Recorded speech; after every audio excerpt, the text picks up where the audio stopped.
이미 지금 현재 고객 예탁금이나 신용잔고 보시면 아시겠지만 이미 주식시장으로 들어오고 있는 돈의 양, 물량 자체가 고점을 넘어섰습니다. 훨씬 더 많은 돈의 양이 유입되고 있다는 거예요. 보시다시피 지금 최근에 환율 추이가 어떻게 되고 있냐면은 자꾸만 뒤로 밀리고 있어요. 맨 처음에는 그래도 1,400원 아래에서 막자. 시간 지날수록 계속 뒤로 밀리고 있습니다. 좀 있으면 이제 1,500원 갑니다, 이러다가. 그래서 지금 현재 시점에서는 일정 정도의 이제 조정 가능성을 열어둬야 된다. 네, 반갑습니다. 신사임당 유튜브 구독자 여러분들, 저는 주식장인 유튜브 채널을 운영하고 있는 이창대 대표라고 합니다. 제가 이제 약 한 달 전에 영상이 이제 업로드되고 또 많은 분들이 시청을 해주셔서 또 다시 한 달 만에 인사를 드리게 됐습니다. 자, 이번 영상을 통해서도 지금 현 시점에서 시황을 바라봤을 때 우리가 어떻게 대비해야 하는지, 어떤 이제 투자 전략을 가지고 진행해야 되는지 저의 인사이트를 우리 구독자 여러분들과 같이 공유해 보려고 합니다. 오늘 영상을 통해서 우리 구독자 여러분들이 많은 도움을 받아가셨으면 좋겠고요. 제가 아는 선에서 최대한 도움될 수 있는 내용들 많이 풀어보도록 하겠습니다. 자, 그럼 본격적으로 한번 이야기를 해보겠는데요. 제가 이제 우리 구독자 여러분들이 지금 시점에서 가장 궁금한 내용이 뭘까? 사실 많이 원하고 있는 인사이트가 뭘까 고민을 해봤는데 시장에 대한 불안감이 가장 크지 않을까 이 생각이 좀 들었습니다.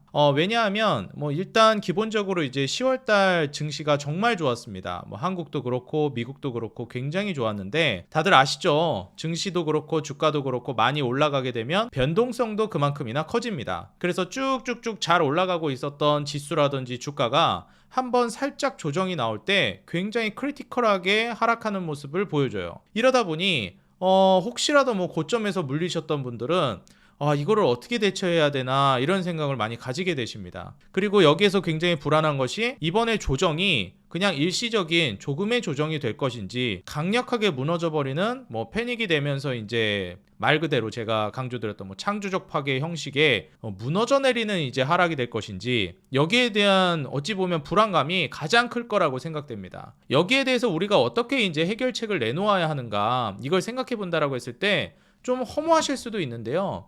저는 아예 인정을 하고 가야 된다고 생각합니다. 뭘 인정해야 되냐? 우리가 그 영역까지는 알 수 없다라는 걸 인정하고 가야 합니다. 피터 린치도 워렌 버핏도 못하는 걸 우리가 할 수 있다라고 생각하는 것부터가 저는 좀 쉽지 않은 일이라고 생각해요. 물론 누군가는 성공할 수도 있겠지만 그렇게 꼭 맞추지 않더라도 돈을 벌 수 있는 전략은 충분히 있거든요. 그래서 큰 틀에서 우리가 어느 방향성으로 나아갈 것인지를 먼저 살펴보고 그리고 조금씩 쪼개가지고 지금 현 시점에서 우리가 취할 수 있는 투자 전략들을 구사해 나가는 것이 중요하다라고 생각합니다. 그래서 제가 지금 현재 시장을 바라보고 있는 상태 그리고 거기에 따른 투자 전략을 어떻게 이제 책정하고 있는지 여기에 대해서 우리 구독자 여러분들과 공유해 보려고 하니까요. 한번 여러분들도 들어보시고 여러분들 매매 전략에 참고할 수 있는 부분들은 이용해 보셨으면 좋겠습니다. 자, 그러면 제가 여기에서 한 가지 좀 전제를 하면서 조금씩 저의 이제 인사이트를 풀어보도록 하겠습니다. 자, 첫 번째로 제가 이제 하나 드리고 싶은 말씀은 뭐냐면 일단 지수를 먼저 봐야 되지 않을까 생각이 들어요. 지금 현재 이 한국 증시 같은 경우에는 코스피 기준으로 따졌을 때 정말 오랜 기간 동안 잘 올라가고 있다라는 생각은 듭니다. 그래서 쭉쭉쭉 올라가고 있었는데 11월 들어서면서 지수가 좀 조정이 나왔어요. 솔직히 말해서 엄밀히 따지면 21선을 이탈한 것도 아니고 엄청나게 큰 하락이라고 보기에도 어렵습니다. 근데 왜 이렇게 이제 투자자들이 불안해하는 하락이 나왔냐? 사실 그동안 많이 올랐다가 조정이 나오기 때문에 이 잠깐의 조정이 나올 때조차도 굉장히 심리가 흔들린다는 거예요. 덜어는 급등했던 종목들 같은 경우 20-30%가 단기간에 빠져버리는 경우도 있다 보니까 여기에서 이제 심리가 흔들리는 거죠. 왜냐면 여태까지 400-500%, 300-400% 올라간 종목들 같은 경우에는 20-30% 충분히 이제 빠질 가능성이 있는 거죠. 이렇게 좀 조정이 나오더라도. 여기에서 이제 멘탈이 흔들린다라는 거죠. 이게 한국만 지수 조정이 나왔냐? 그렇지 않습니다. 미국 같은 경우에도 이제 보시게 되면 지수가 11월 들어서면서 좀 조정을 주는 모습이 연출이 됐어요. 물론 막판에 이제 지난주 금요일 밤에 좀 올라오는 모습을 보였지만 다우라든지 나스닥이라든지 S&P 500 그리고 반도체 전반적으로 좀 조정을 주는 모습이 11월 달에 연출이 되고 있습니다. 자, 여기에서 단기간에 좀 오를 수도 있고 회복을 할 수도 있는데 해제되지 않아야 되는 대전제를 좀 말씀드리고 싶습니다. 그게 뭐냐면 일단 첫 번째, 지금이 금리 사이클상 어디에 있는지를 우리가 인정하고 가야 된다라고 말씀드리고 싶어요. 제가 이제 몇 번이나 강조했던 포인트가 몇 가지 있는데요. 이 산책하는 개 이론을 통해서 좀 말씀을 드리고 싶습니다. 제가 정말 존경하는 투자자, 유럽 증권계의 이제 대부라고 불리는 앙드레 코스톨라니가 주인이랑 이제 개가 산책을 하고 있는 이 산책하는 개 이론이라는 거를 이야기했어요. 이게 무슨 이론이냐 하고 이제 살펴보시게 되면 이 주인이랑 개가 이제 산책을 합니다. 이 빨간색 선은 그냥 일자로 이렇게 쭉 가고 있는데 이 파란색 선은 어때요? 이게 이제 개거든요.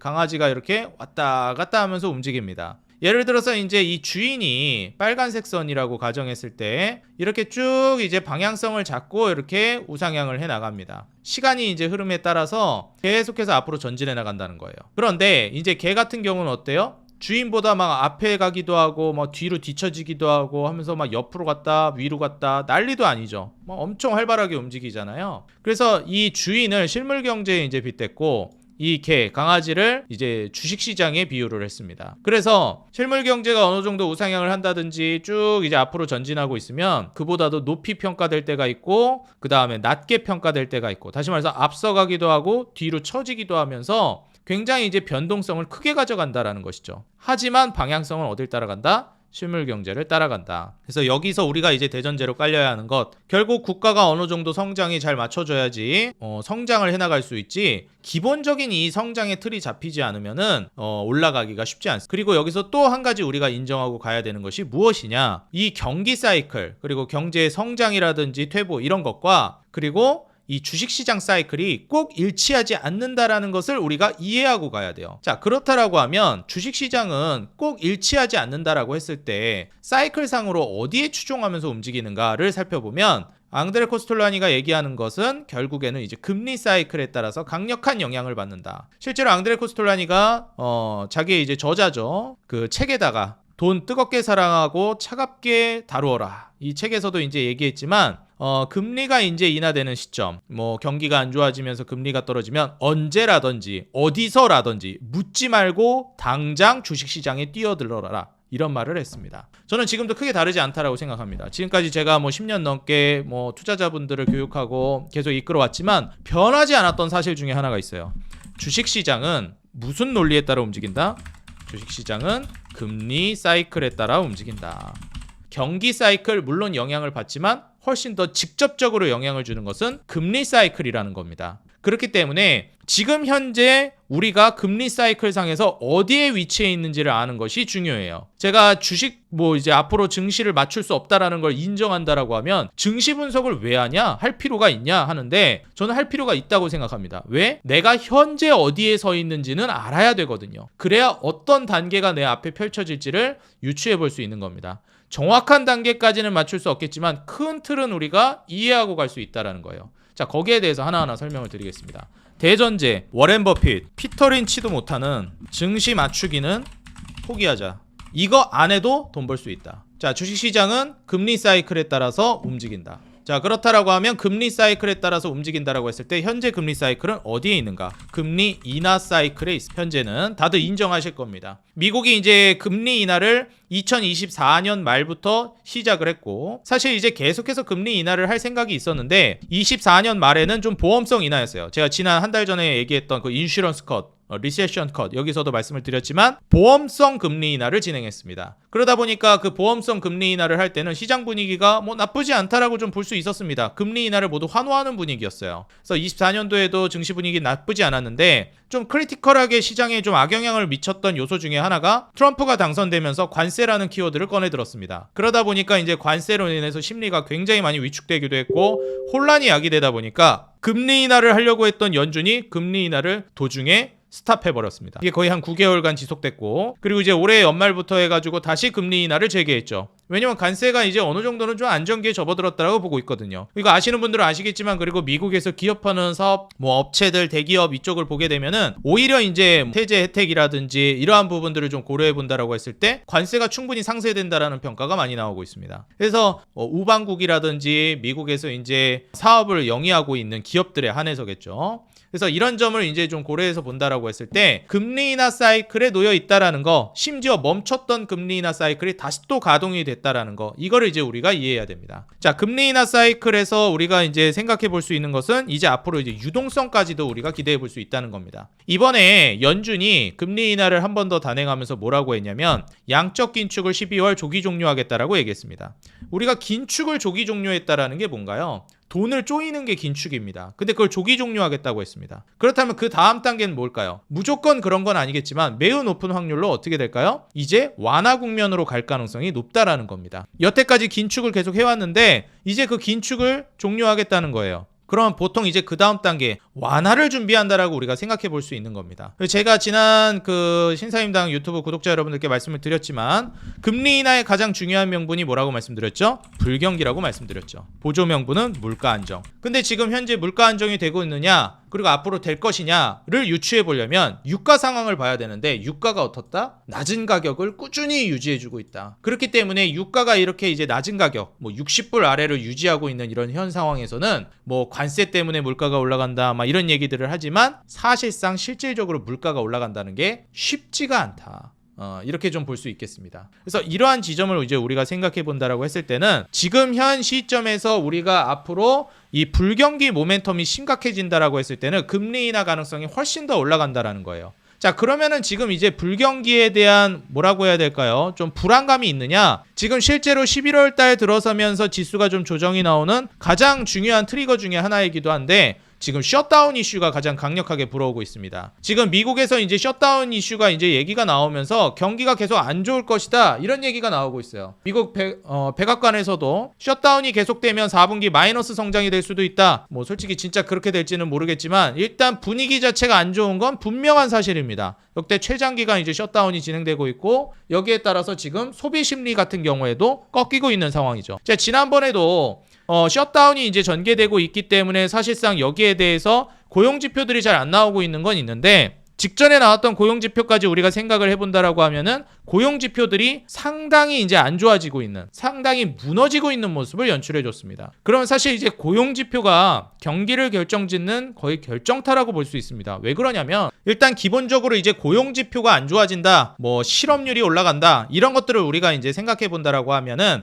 이제 뭐 취업이 안 되고 뭐 월급도 안 올라가고 그 다음에 뭐 잘 다니고 있던 직장에서 잘리고 이러면은 사람이 물건을 구매하더라도 하나 살 거 안 사게 되고 뭐 3개 살 거 하나 사고 이제 소비 여력이 줄어들게 됩니다. 왜냐면 소비라는 것도 결국 돈을 벌어야 소비를 할 수 있는 것인데 돈을 못 버니까 소비를 하기가 부담이 되죠. 그래서 이런 점들을 좀 고려해봐서 이제 고용이 안 좋아지기 시작하면은 시간차를 두고 소비까지도 악화가 돼버립니다. 심지어 셧다운까지 진행되다 보니까 당연히 지금 소비 심리 지수도 3년 만에 최악이라는 평가를 내리고 있죠. 셧다운 영향이 지금 지대하게 영향을 미치고 있다. 그렇기 때문에 사실 지금 불경기 모멘텀은 더 커지고 있다라고 봐도 무방해요. 그리고 심리적으로도 이런 압박이 시장에 전해지고 있다라고 볼 수 있겠습니다. 자, 그러면 이렇게 시장에 압박이 가해지게 되면 불경기 모멘텀이 점점 심해진다라는 것이고 소비 심리가 안 좋아진다라는 건 다시 말해서 뭐를 의미하죠? 소비가 이제 악화되는 방향으로 갈 가능성이 높다라는 걸 의미하죠. 그래서 이제 소비까지 안 좋아지는 방향으로 가게 되면 미국 GDP의 3분의 2, 거의 뭐 5, 60% 이상을 차지하는 게 소비인데 소비가 꺾여버리게 되면 사실상 경제 성장이 꺾인다라고 볼 수 있는 부분인 겁니다. 그러면 미국 경기가 안 좋아진다라는 것이고 불경기로 완연하게 접어드는 거죠. 그렇게 됐을 때 금리 인하 가능성은 훨씬 더 올라가게 된다라는 거예요. 그러면서 연준의 금리 인하 압박은 훨씬 더 강도 높게 진행이 될 가능성이 높습니다. 근데 이제 이런 말씀을 하시는 분들이 있어요. 근데 연준에서 파월 연준 의장이 말하기를 12월 달 기준금리 인하 확정된 거 아니다. 그렇기 때문에 너무 설레발치지 말아라. 뭐 약간 이런 식으로 뉘앙스가 좀 그랬거든요. 여기에 대해서 이제 좀 생각을 해보셔야 되는 게 파월은 원래 말과 행동을 다르게 하는 경우가 굉장히 많습니다. 이게 왜 그런 거 아니냐면은 일단 행동은 금리 인하를 했어요. 근데 금리 인하를 하고 나서 말로는 왜 그렇게 매파적인 발언을 하냐? 무슨 발언이 있었냐면은 매파적 금리 인하라는 얘기를 했어요. 이 매파적 금리 인하라는 게 뭡니까? 사실상 무슨 느낌이냐면은 소리 없는 아우성 같은 느낌이에요. 양립하기 어려운 반대급부의 이제 단어가 합쳐진 느낌입니다. 매파적 금리 인하라는 게 금리 인하라는 거는 비둘기적인 발언이고 비둘기적인 액션이고 금리 인하라는 건 행동이에요. 행동. 근데 이제 매파적이라는 건 뭐예요? 이거는 말을 그렇게 했다라는 겁니다. 언행을. 근데 행동은 이렇게 했다라는 거예요. 금리 인하를 했다는 겁니다. 자, 왜 이렇게 반대되는 이제 행동을 할까? 말과 행동을 왜 다르게 할까? 이렇게 생각하실 수 있는데 이거는 좀 전략적으로 저는 이렇게 쓰고 있다라고 생각합니다. 이번에 파월 연준 의장이 말했던 것도 그렇지만은 평소에도 이런 전략을 좀 자주 구사하는 거를 봤었는데 뭐 예를 들어서 말을 비둘기적으로 해서 완화적으로 하는 대신에 금리 인상을 한다든지 이런 경우로 이제 많이 해요. 왜 그러냐면은 너무 한쪽으로 치우칠 것을 우려하는 겁니다. 예를 들어서 이번에 내가 금리 인하하기로 결정을 했어. 뭐 연준에서요. 금리 인하를 하기로 결정을 했는데 그러면 시장에서 너무 환호를 하지 않을까? 그럼 시장이 너무 과열되지 않을까? 이걸 좀 우려하는 겁니다. 그럼 또 물가가 단기간에 올라갈 수 있으니까. 원래 이제 연준이라는 거, 중앙은행이라는 게 양립하기 어려운 조건을 두 가지 다 충족하기가 어려운데 이거를 시속 게임처럼 균형을 잘 맞추는 게 굉장히 어려운 책무를 가지고 있는 곳이거든요. 최대 고용과 물가 안정을 이제 신경 써야 되는데 그게 사실 양립하기가 굉장히 어렵습니다. 그래서 지금 현 시점에서 본다라고 했을 때는 금리 인하를 해가지고 물가가 올라갈까봐 말로써 누른 거예요. 그래서 이런 점들을 우리가 생각해 봤을 때는 결국 뭐가 중요해요? 우리는 말도 중요하지만 행동이 중요하잖아요. 이 말은 일시적으로 누를 수야 있겠죠. 근데 결국 우리가 최종적으로는 어떻게 된다? 행동에 맞춰서 시장은 흘러간다. 행동은 어떻게 했다? 금리 인하를 했다. 앞으로도 행동은 어떻게 할 가능성이 높다? 앞으로도 행동은 금리 인하 기조로 갈 것이다. 12월 달에 금리 인하 안 할 수도 있죠. 근데 인상은 안 한다는 거예요. 명백한 사실, 지금 누구나 인정할 수 있는 사실은 뭡니까? 금리 인하 사이클 안에 있다는 거예요. 금리 인상이 될 가능성은 매우 낮다는 겁니다. 이걸 이제 우리가 이해하고 가야 돼요. 그럼 지금 명확히 금리 인하 사이클 안에 있구나.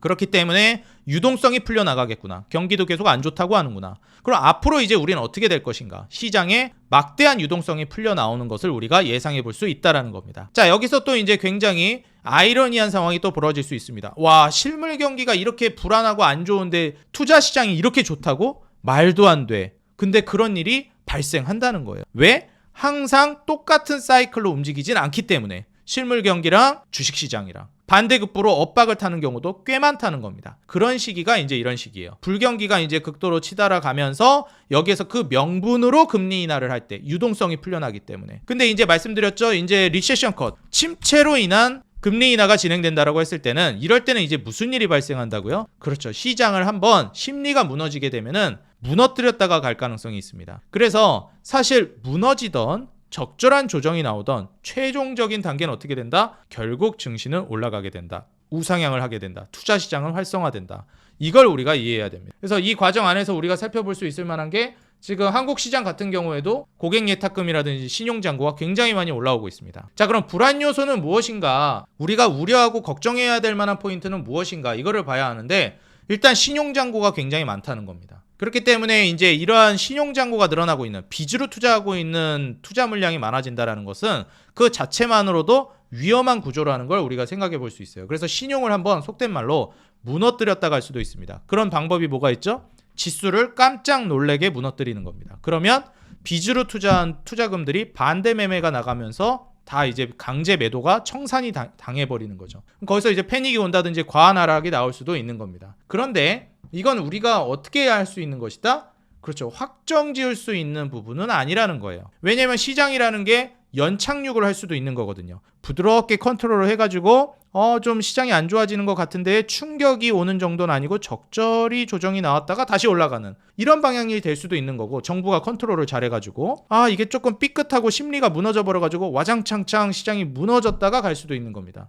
근데 여기서 변하지 않는 사실 뭐가 있다? 그렇죠. 시장은 어차피 올라간다는 거예요. 왜 올라간다? 금리 인하 사이클이기 때문에, 그리고 돈이 풀릴 것이기 때문에. 오히려 증시가 무너지게 되면 아마 더 급격하게 금리 인하를 하고 돈을 많이 풀게 될 겁니다. 투자 시장은 훨씬 더 활성화될 거고, 지수가 무너지면서 신용 물량이 확 줄어들게 되면 그때부터 주식시장으로 돈이 훨씬 더 많이 천문학적으로 들어올 거예요. 제가 예탁금을 보여드렸는데 과거 이제 코로나 팬데믹이 아주 좋은 예입니다. 코로나 팬데믹 때 우리 경기가 좋았나요? 경기 속된 말로 초전박살났습니다. 경기가 그렇게 안 좋은데 신용 물량은 확 줄었고 고객들, 주식시장으로 돈은 어마무시하게 유입됐습니다. 이런 구간이 안 올 수도 있어요. 그냥 무난하게 올라갈 수도 있습니다. 근데 올 수도 있으니 우린 뭘 대비해야 된다? 현금과 금 같은 안전자산이 대비가 되어 있어야 된다. 이미 지금 현재 고객 예탁금이나 신용잔고 보시면 아시겠지만 이미 주식시장으로 들어오고 있는 돈의 양, 물량 자체가 코로나 팬데믹 때를 넘어섰어요. 고점을 넘어섰습니다.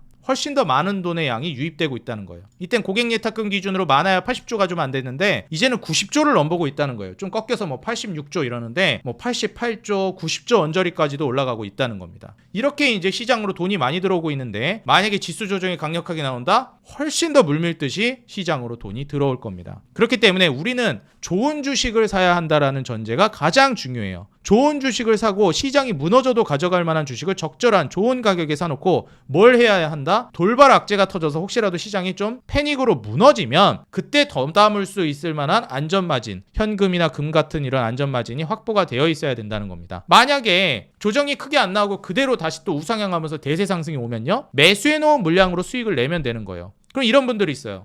그냥 그러면 그거 다 때려 부어가지고 투자를 할걸. 그런 식으로 투자하시는 분들은 롱런하기가 어렵습니다. 왜냐면은 안 되면 어떻게 하죠?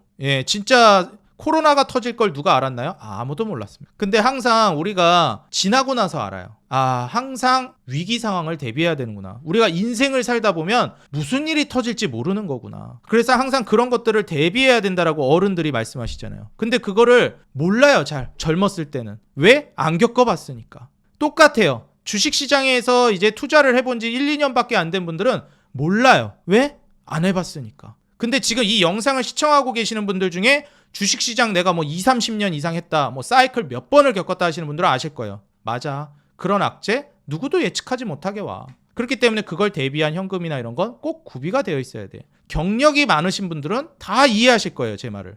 근데 경력이 좀 안 된 분들은 그냥 이거를 그냥 샀었어야 되지 않나? 지수 이렇게 올라가는데. 이럴 때 투자해가지고 돈 벌어야지. 항상 말씀드리지만 현금이나 금 같은 거 안전마진을 확보하라고 말씀드렸는데 안전마진은 언제 쓰는 거예요? 위기 상황에 쓰는 겁니다. 좋은 상황에 쓰는 게 아니에요. 시장이 좋은데 쓰라고 있는 게 안전마진이 아닙니다. 위기가 닥쳤을 때 쓰라고 있는 거지. 근데 여기에서 만약에 위기가 안 왔어요. 그러면은 그게 이제 아까운가요? 아니에요. 리스크 관리를 한 거잖아요. 주식시장은 부동산 같은 시장이 아니에요. 예적금 시장이 아닙니다. 원금 손실의 가능성이 있는 시장이에요. 그렇기 때문에 항상 그 안전마진을 확보하면서 투자를 해야 됩니다. 이건 물론 투자 성향이기 때문에 난 아주 극단적으로 공격적으로 매매를 할 거야 라고 하면 제가 말릴 수는 없어요. 근데 제가 오랜 시간 공부하고 그 다음에 투자자들을 이끌어온 입장에서 그렇게 마치 이번 대세 상승이 마지막인 것처럼 이번 기회가 마지막 기회인 것처럼 매매해서는 너무 위험한 매매가 된다. 그렇기 때문에 기회는 분명히 또 있다. 그러니까 조급하게 하지 않아야 한다. 이거를 강조드리고 싶습니다. 그래서 지금 현재 시점에서는 일정 정도의 이제 조정 가능성을 열어둬야 된다. 특히나 뭐 미국 같은 경우에는 저는 오히려 리스크를 더 낮게 보고 있어요. 지금 현재 뭐 패닉이 온다든지 크게 무너질 가능성을 현저히 낮게 보는 편인데 한국은 조금 더 위험하게 보는 이유가 뭐냐면 일단 뭐 구조적으로도 미국 같은 경우에는 굳이 주식에 비유하자면 우량주라고 볼 수 있습니다. 한국은 주식에 비유하자면 중소형주예요. 당연히 뭐 시장 규모도 작지, 그 다음에 뭐 경제 규모나 안정성, 투명성 모든 측면에서 이제 미국에 좀 뒤떨어지는 건 사실입니다. 물론 이번에 미국에 이제 셧다운을 하면서 경제지표 발표가 안 되고 있기 때문에 깜깜이 투자를 이어가고 있는 단계긴 한데 어쨌든 한국은 미국보다 어느 정도 어떤 상황이다? 주식으로 따지면 중소형주다, 스몰캡이다. 그렇기 때문에 리스크가 좀 더 크다라고 볼 수 있습니다. 변동성이 크다라고 볼 수 있겠죠. 위아래로. 그래서 미국 같은 경우에는 무난한 우상향을 보여줄 수 있겠지만 한국 같은 경우에는 주식을 투자할 때 제가 흔히 말씀드리는 창조적 파괴, 한번 조정이 세게 나왔다가 갈 가능성도 열어두고 매매해야 한다는 겁니다. 자, 그렇다라고 하면 그런 가능성이 어디서 오느냐? 일단 최근에 이제 외국인들이 한국에서 매수를 정말 잘하고 있었는데 최근에 뭐 코스닥 같은 경우에도 올라가다 떨어지는 것도 있고 코스피도 장기적으로 잘 순매수세가 이어지고 있다가 완전 수직 낙하하면서 한국에서 매도가 나오고 있습니다. 그리고 이제 더 중요한 것 중에 하나인데 계속해서 뭐가 밀리고 있다? 환율 전선이 밀리고 있다라는 겁니다. 이건 제가 이제 몇 번씩 좀 강조를 드렸던 포인트기는 한데 보시다시피 지금 최근에 환율 추이가 어떻게 되고 있냐면은 자꾸만 뒤로 밀리고 있어요. 맨 처음에는 그래도 1,400원 아래에서 막자. 그러더니 1,410원에서 막자. 20원에서 막자. 30원에서 막자. 40원, 50원, 60원. 시간 지날수록 계속 뒤로 밀리고 있습니다. 다시 조금 조정 나와가지고 1,453원까지 왔는데 어디까지 찍었어요? 60원까지 찍었었어요. 좀 있으면 이제 1,500원 갑니다. 이러다가. 이게 의미하는 게 뭐겠어요? 달러 대비해서 원화 가치가 뚝뚝 떨어지고 있구나. 한국의 실물 경기가 지금 조금 불안하긴 하구나. 그래서 지금 현 시점에서 과연 이제 이런 환율 불안정성을 생각해 봤을 때 우리나라 대한민국의 원화 가치, 화폐 가치가 상대적으로 굉장히 떨어지고 있다는 점. 원래 지금 금리나 국면이기 때문에 화폐 가치가 떨어지는 거는 전 세계적으로 좀 유사한 패턴이긴 한데 달러 대비해서 훨씬 더 빠르게 이제 화폐 가치가 떨어지고 있다는 겁니다. 원화 경쟁력이 떨어지고 있다는 거죠. 자, 그럼 이럴 때 우리가 이제 투자를 한다라고 했을 때 뭘 의존하면서 뭘 믿고 투자를 해야 될까요? 그렇죠. 제가 항상 강조드리는 거 첫째도 둘째도 셋째도보다 수출입니다. 특히 어디? 미국 수출, 미국 수출, 미국 수출. 이게 핵심이라고 말씀드리고 싶어요. 근데 이제 이런 분들이 계세요. 아, 지금 관세 때문에 무서워가지고 그거 되겠냐? 이거는 제가 비유를 정확히 해드릴게요. 구더기 무서워서 장 못 담그는 겁니다. 관세 무서워서 미국 진출을 안 한다? 진짜 웃기지도 않는 소리입니다. 이거는. 미국 진출은 100번 하면 100번 다 옳은 행동입니다. 예, 그래. 미국은 똑같은 제품을 팔아도 더 비싸게 팔 수 있고요. 훨씬 더 많이 팔 수 있습니다. 지금 심지어 우리나라 같은 경우에는 뭐 중국이면 또 어떤지 모르겠어요. 왜냐면 심지어 그렇게 관세를 많이 부과하고 배척을 하는데도 중국도 어떻게든 미국 시장에 비집고 들어가려고 하는데 한국은 지금 최애국 대우해주죠. 지금 관세도 얼마 전에 협상했죠. 그러면 사실 우리나라는 오히려 어떻게 보면 관세 때문에 이득을 볼 수도 있습니다. 왜냐? 우리가 이제 숫자만 놓고 보면 관세를 내니까 억울해요. 근데 어때요? 경쟁 기업들을 다 처단해버리는 겁니다. 예를 들면 대표적인 게 중국. 중국 기업들은 이제 배척하면서 우리는 관세적인 우위, 상대적인 우위 전략을 취해가지고 거기서 오는 이득을 우리는 생각을 해봐야 된다는 겁니다. 그리고 반대급부로 또 뭐라 해주고 있어요? 세제 혜택을 주고 있습니다. 그렇기 때문에 관세가 일정 정도 상쇄되는데 심지어 경쟁 기업들, 경쟁 국가까지 어찌 보면은 거리를 벌릴 수 있는 기회가 된 거예요. 물론 모든 산업이 그렇다라고 볼 수는 없겠지만 그런 산업들이 있죠. 실제로 그래서 조선도 굉장히 많이 올라가고 이런 지점들을 우리가 생각해 본다라고 하면은 미국 진출하는 기업 그리고 미국에서 수출이 증가하고 있는 기업 뭐 이제 막 진출했다라든지 포텐셜이 터지기 시작하는 기업들 이런 기업들은 사실상 오히려 이런 위기가 엄청나게 큰 기회가 될 수 있을 만한 기업들입니다.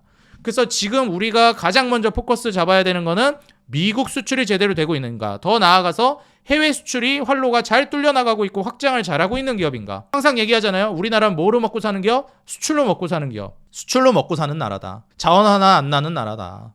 그러면서 계속 강조하지만 또 역시나입니다. 수출밖에 믿을 게 없습니다. 그래서 이러한 지점들을 좀 고려하시면서 투자를 이어나가시되 한국 시장은 미국 시장보다는 조금 더 불안하게 움직일 수 있다. 근데 지금 우리를 불안하게 하고 있는 이 셧다운 때문에 이게 좀 패닉으로 갈 가능성도 있지 않을까 이런 우려가 있잖아요. 근데 여기에 대해서는 물론 상황은 더 지켜봐야 되겠지만 저는 개인적으로 크게 우려를 안 하고 있는 이유 중에 하나가 뭐냐면 전 관세도 그렇게 크게 우려를 안 했던 사람이거든요. 근데 이제 이 셧다운 같은 경우에도 이제 서서히 해제 가능성이 부각이 되고 있습니다. 그래서 민주당 10명의 입장이 이제 선회가 됐고요. 여기서 우리가 생각해 볼 수 있는 포인트는 뭐냐면은 민주당 쪽에서 이제 좀 선회를 했다고? 그러면은 이거 이제 좀 끝나는 건가? 이런 생각을 해볼 수 있습니다. 이번에 공화당의 수적 우위가 한 53석 정도 되니까 수적 우위가 되거든요. 근데 이제 임시 예산안 통과에 필요한 게 60석입니다. 근데 53석이니까 모자르잖아요. 60석에. 그래서 계속해서 좀 불발되고 있는 상황인데 민주당 의원 10명이 이번에 찬성에 투표할 가능성이 높아졌습니다. 보시다시피 민주당 10명 입장을 선회했죠. 그래가지고 중도 성향의 민주당 상원의원 임시 예산안 이제 찬성할 가능성이 이제 높아지고 있는 상황이고 이렇게 된다라고 하면 이제 60석을 넘어가기 때문에 지금 현 시점에서 필리버스터 우리가 이제 합법적 의사진행 방해라고 얘기하죠. 필리버스터가 이제 종결되고 임시 예산안이 처리되면서 셧다운 해제 가능성이 올라가고 있어요. 지금 사실 우리가 미국이라는 주식시장을 좋게 보는 이유 중에 하나가 또 뭐가 있냐면 그 지표의 투명성 그리고 다양성 이런 것들이거든요. 뭐 예를 들어서 진짜 막말로 중국에서 발표하는 경제지표 다 믿을 수 있습니까? 솔직히 조금 이제 그냥 적절히 그냥 흘려 듣게 되잖아요. 그냥 다 믿지 못하잖아요. 근데 미국에서 발표하는 이제 경제지표 이런 것들 우리가 매우 투명하게 발표된다라는 신뢰가 있습니다. 근데 지금 어떤 상황이에요? 셧다운 때문에 그 신뢰도 높은 경제지표들이 발표가 안 되고 있는 상황이에요. 그러니까 깜깜이 투자를 해야 돼요. 눈 감고 투자하는 상황이 돼버렸다는 겁니다. 그러니까 투자자들이 어떻게 되고 있어요? 투심이 위축되는 겁니다. 아, 좀 기다리자. 이거 뭐 지표 발표되는 거 좀 보고 결정하자. 이건데 큰 대세 흐름은 바뀐다 안 바뀐다? 안 바뀐다. 경기 안 좋고 지금 거기에 맞춰가지고 금리 인하 사이클이고 이게 대세에 지장이 있는 상황은 아니라는 거예요. 물론 불안하니까 발표도 안 나오고 이러니까 계속해서 투심이 약화되고 있는 건 맞지만 큰 이변이 있기는 어렵다. 지금 방향성에서. 사실 이 셧다운만 해제된다라고 하면은 그때부터는 또 이제 지수 상승이 본격적으로 올라갈 가능성이 높다고 봅니다. 이제 미국 같은 경우에. 그래서 민주당이랑 공화당의 이제 상황을 좀 봤을 때는 이제 민주당 상원 의원 한 10명 정도가 이번 단기 지출 법안에 찬성표 던질 것으로 좀 예상이 되고 있는 시점이라 이 셧다운이 해제된다라고 하면 그때부터 다시 또 이제 지수 반등이 나올 가능성이 꽤 높다라고 보고 있어요. 자, 근데 여기에서 이제 우리가 생각해 봐야 되는 게 뭡니까? 그렇죠. 이게 뭐 좋은 건 알겠는데 계속 지수가 많이 올라가니까 어때요? 중간중간 자꾸 흔들립니다. 내 마음이. 왜냐면은 워낙에 많이 올라갔기, 이게 바닥에서 서서히 올라가기 시작하면은 뭐 중간에 조정이 나와도 찔끔 조정 나와요. 근데 이만큼 올라간 상황에서 조정 나오니까 엄청 불안합니다. 그래서 이럴 때는 어떻게 하셔야 되냐면 너무 이 한 섹터에 그동안에 AI라는 한 카테고리에 엄청나게 편중이 되어 있었는데 이번 기회를 통해서 조정 기회를 통해서 잘 가고 있던 AI 쪽에서 수익 실현 물량들이 일정 정도 나오고 있단 말이에요. 물론 전 AI가 지금 고점이라고 보진 않는데 일정 정도 중간 정도의 차익 실현 물량들이 나왔습니다. 그럼 이런 쪽이 이제 어디로 갈 것이냐? 다음에 뭐 제약바이오라든지 뭐 안 갔던 섹터 있죠? 앞으로 갈 가능성이 높은 거? 금리 인하를 하면서 돈을 풀면 결국에는 호경기가 오겠죠. 그럼 그 호경기를 전망하면서 오르는 섹터들이 있어요. 자동차라든지 화학이라든지 뭐 아니면은 뭐 나중에 더 진행이 되면 인프라라든지 이런 쪽이 이제 경기 민감 섹터잖아요. 그래서 이런 쪽이 이제 후발주자로서 올라갈 가능성이 매우 높은 섹터다. 그렇기 때문에 사실 지금 가장 중요하게 봐야 되는 거, 대전제로 깔아야 되는 거는 앞으로도 금리 인하 사이클일 것이다. 장기적으로 올라갈 것이다. 근데 중간에 한번 삐끗하다 갈 가능성이 있으니 현금과 금 같은 안전마진을 확보하면서 투자하자. 그리고 마지막으로 뭘 하는 게 좋겠다? 그렇죠. 지수는 계속 올라갈 거니까 투자를 하는데 수출하는 기업, 수출에서 선방하고 있는 기업들을 보자. 이거를 좀 말씀드립니다. 그래서 증시는 앞으로 오를 거다. 근데 중간에 삐끗하는 거 대비하자. 수출 기업들 보자. 그동안 많이 올라갔던 종목들은 좀 조심하자. 요 정도로 이제 보시면 사실 지금 한국 시장 같은 경우에도 투자하는데 저는 전혀 무리가 없다라고 생각합니다. 미국 시장 같은 경우에는 좀 더 안정감 있게 아마 조정폭도 조금 더 낮게 하면서 갈 가능성이 높다고 저는 보고 있어요. 아무래도 우량주 성격을 띠는 게 미국 시장이니까요. 그래서 셧다운이 이제 거의 마무리 국면으로 저는 또 가고 있다라고 보여져서 이제 시장이 2차 슈팅을 앞두고 있다라고 보여집니다. 11월 달 조정이 좀 나오고 있는데 셧다운이 얼마나 더 장기화될지는 뭐 물론 끝까지 다 가봐야 되겠지만은 현 시점에서는 어떻게 보는 게 좋겠다? 11월 조정을 우리가 잘 이용해서 매수하는 게 좋겠다. 위기 상황만 잘 대처하는 매매 전략을 구비하고 우리가 나아가자. 이번 시장이 기회가 끝이 아니다. 앞으로도 계속 있을 것이다. 라고 생각하면서 차분하게 롱런하는 매매를 우리 구독자 여러분들이 이어가셨으면 좋겠습니다. 지금까지 주식장인 유튜브 채널을 운영하고 있는 이창대 대표였고요. 우리 신사임당 구독자 여러분들, 이번 영상이 조금이나마 여러분들의 투자 전략을 구상하는 데 있어서 도움이 되는 인사이트였기를 바랍니다. 저는 다음 영상에서 더 돈 되는 정보, 도움되는 주식으로 찾아뵙겠고요. 항상 여러분들이 돈을 벌어야 제가 돈을 번다는 모토로 앞으로도 꾸준히 정진해 나가도록 하겠습니다. 지금까지 주식장인 이창대 대표였습니다. 감사합니다. 행복한 하루 되세요. 네, 반갑습니다. 신사임당 유튜브 구독자 여러분들, 저는 주식장인 유튜브 채널을 운영하고 있는 이창대 대표라고 합니다. 지난 영상에 이어서 오늘 영상에서는 삼성전자와 SK하이닉스, 한국의 AI를 기반으로 한 반도체 산업이 과연 이제 고점인가 아니면 앞으로도 추가적인 상승 여력이 남아있을 것인가, 여기에 대해서 구독자 여러분들과 같이 한번 살펴보는 시간 가져보려고 합니다. 최근에 AI 관련해서 고점 논란이 계속해서 시장이 좀 주목을 받고 있는 상황인데 과연 이게 진짜 AI가 고점일까? 여기에 대한 생각을 안 해볼 수가 없습니다. 그래서 오늘 저 역시도 뭐 계속해서 생각하고 있었던 부분, 그리고 조사했던 부분 기반으로 해서 구독자 여러분들과 같이 한번 살펴보려고 합니다. 일단 결론부터 말씀드리면요, 저의 개인적인 생각으로는 AI는 지금 결코 고점이 아니라고 생각이 됩니다. 물론 주식이고 주가라는 것이 결국에는 변동성이 있고 기술적으로 많이 오른 상황에서는 조정이 나올 수도 있습니다. 그리고 뭐 시장 상황에 따라서도 만약에 시장이 무너진다라고 했을 때는 앞으로 상승 여력이 추가적으로 더 있다 하더라도 어느 정도 조정이 나온다든지 좀 강한 하락이 나올 가능성도 배제할 수는 없겠죠. 근데 이제 고점이 아니라고 보는 이유는 뭐냐면 현재 우리가 주가가 거품인가? 다시 말해서 돈을 벌고 있는 것 대비해서 시가총액이 거품이 많이 껴있고 너무 과하게 주가가 올라간 것 아니냐? 이런 논란이 결국 거품 논란이 지금 나오고 있는 것인데 저는 그렇게 보고 있지 않다라는 거예요. 일단 제가 이전에도 한번 말씀을 드린 적이 있었지만 산업주기 사이클이라는 게 일정 정도 존재하는데 한 달 전에 제가 영상 통해서 말씀드렸듯이 뭐 조선이라든지 방산이라든지 원전이라든지 이런 업종들 같은 경우에는 산업주기 사이클이 굉장히 깁니다. 그리고 이제 반도체 같은 경우를 우리가 예로 들어서 살펴본다라고 하면 그에 비해서는 산업주기 사이클이 비교적 좀 더 짧아요. 경기 사이클 따라서도 좀 영향을 받기도 하고요. 경기에 민감하게 좀 반응하기도 합니다. 그래서 그 사이클 따라서 이제 반도체가 어느 정도 이제 움직임이 나오는데 보통 한 3년 주기 사이클을 많이 이야기하기는 해요. 물론 뭐 더 길 때도 있고 적을 때도 있는데 뭐 짧을 때도 있는데 한 3년 주기 사이클이 평균이라고 저도 좀 보고 있습니다. 근데 이제 지금 현 시점에서 우리가 이제 4차 산업혁명이라는 이야기를 꺼내들기 시작했어요. 이 이야기가 나온 지도 꽤 오래됐는데 한 2019년 말 정도부터 저는 수면 위로 많이 드러나기 시작한 단어라고 생각합니다. 그때 당시 얘기가 나왔던 게 이미 AI라는 단어가 나오기 시작하면서 4차 산업혁명이 올 것이다. 그렇기 때문에 AI발 혁명이 오면서 세상이 완전히 바뀔 것이다. 이런 얘기가 나왔습니다. 근데 사실 뭐 2019년부터 얘기는 나왔지만 이게 진짜 실효성이 있게 움직임이 시작된 건 얼마 안 됐다라고 생각이 들어요. 2020년 코로나 팬데믹 때는 뭐 테슬라발 뭐 전기차라든지 2차 전지 이러한 것들이 이제 많이 활성화되긴 했는데 이걸 기반으로 해서 진짜 AI가 본격적으로 성장하기 시작한 건 얼마 안 됐다라고 생각합니다.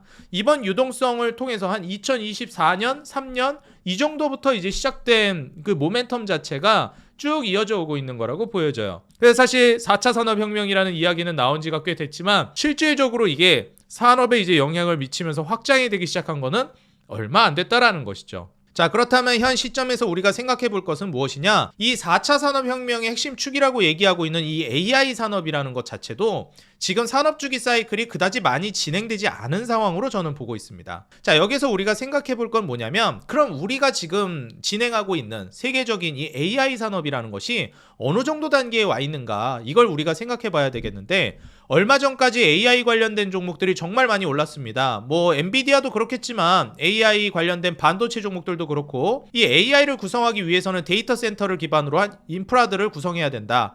그렇기 때문에 전력 인프라, 노후화된 것들을 많이 이제 바꾸고 그 다음에 이 에너지를 조달하는 SMR, 소형 모듈 원자로라든지 원전 섹터들이 움직임이 많이 나왔습니다. 이걸 이제 우리가 전반적으로 생각을 해본다라고 하면 AI를 이제 구동시키기 위한 인프라를 지금 구축하는 단계에 와 있구나. 이걸 생각해 볼 수 있어요. 이걸 이제 조금만 더 생각을 해보면 그럼 AI를 아직 시작도 안 한 거잖아. 결국 지금 AI를 돌리기 위한 준비 운동을 하고 있는 단계인데 거품을 논한다라고 하기에는 좀 무리가 있다라는 거예요. 뭐 생각보다 좀 빨리 주가가 반응하고 있다라고 표현은 할 수 있을지언정 사이클상으로 지금 현재 진행 단계가 너무 초입이라는 겁니다. 근데 주가가 너무 선반영돼가지고 빨리 오른 거일 수도 있잖아요. 이렇게 볼 수 있겠지만 사실 우리가 이제 M7이라고 얘기하는 기업들 그리고 뭐 AI 빅테크 기업이라고 얘기하는 기업들이 사실 지금 이익이라든지 실적이 너무 좋게 나오고 있습니다. 미국 경기 어렵다고 하는데 AI 기반으로 하고 있는 이런 빅테크들 기업 자체가 이익 나오는 거 대비해서 시가총액이 뭐 높은 수준이 아니에요. 뭐 20몇 배 정도 수준 평균 요 정도를 보여주고 있기 때문에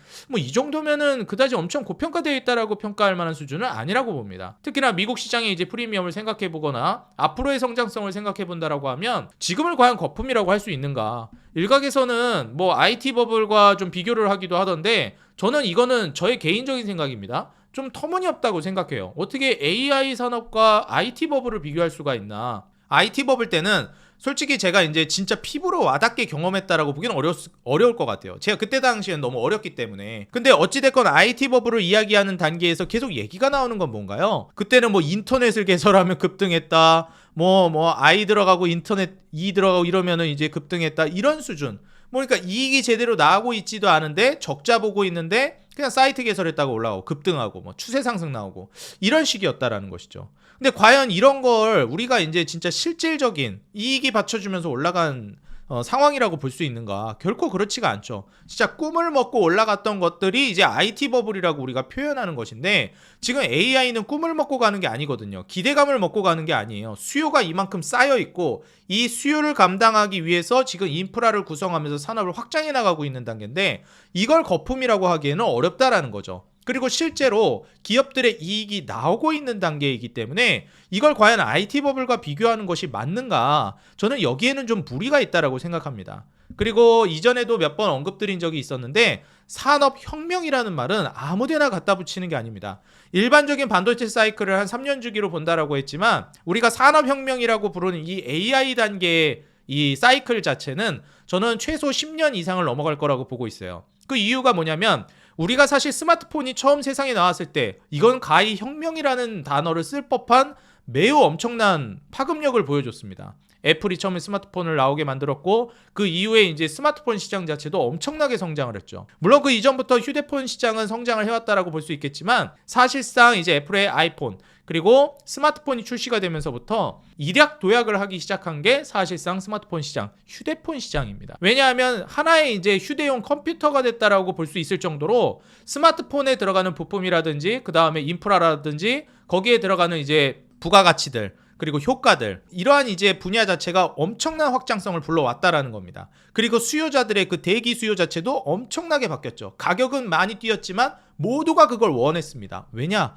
너무나도 혁신적이었거든요. 근데 지금 현재 이 AI 같은 경우에도 비슷한 맥락이라는 겁니다. 결국에 이 현재 AI라는 산업 자체가 앞으로 이제 생태계를 통해서 산업 확장을 해나간다라고 하면 지금 이 인프라를 구성하는 단계 자체도 사이클이 다 마무리가 되질 않았어요. 그렇기 때문에 빠르면 1, 2년 그래도 한 3, 4년 정도는 더 걸릴 수 있다 이런 평가가 나오고 있는 상황인데 앞으로 짧아봤자 1, 2년 어느 정도 좀 길어진다 하면 뭐 3, 4년까지도 인프라 구성하는데 시간이 훨씬 더 걸릴 것이고 그리고 그때부터 끝나는 것이 아니라 추가적인 확장이 필요하다라고 하면 계속 인프라 확장은 일어날 가능성이 높습니다. 그때부터 이제 AI가 본격적으로 시작한다라고 우리가 생각을 해볼 수 있는 것인데 지금 현재 우리가 이 AI라는 것을 고점 논란을 이제 불러올 정도인가 뭐 지수 고점 논란이다 이렇게 말하면은 뭐 어느 정도는 그럴 수도 있겠다 말을 할 수 있을지 몰라도 지금 현재 시점에서는 그럴 만한 단계가 아니다. 좀 이렇게 보고 있습니다. 그래서 우리 투자자 여러분들이 매매를 진행하실 때는 이러한 포인트를 좀 생각해 보시면 좋겠다 말씀드리고요.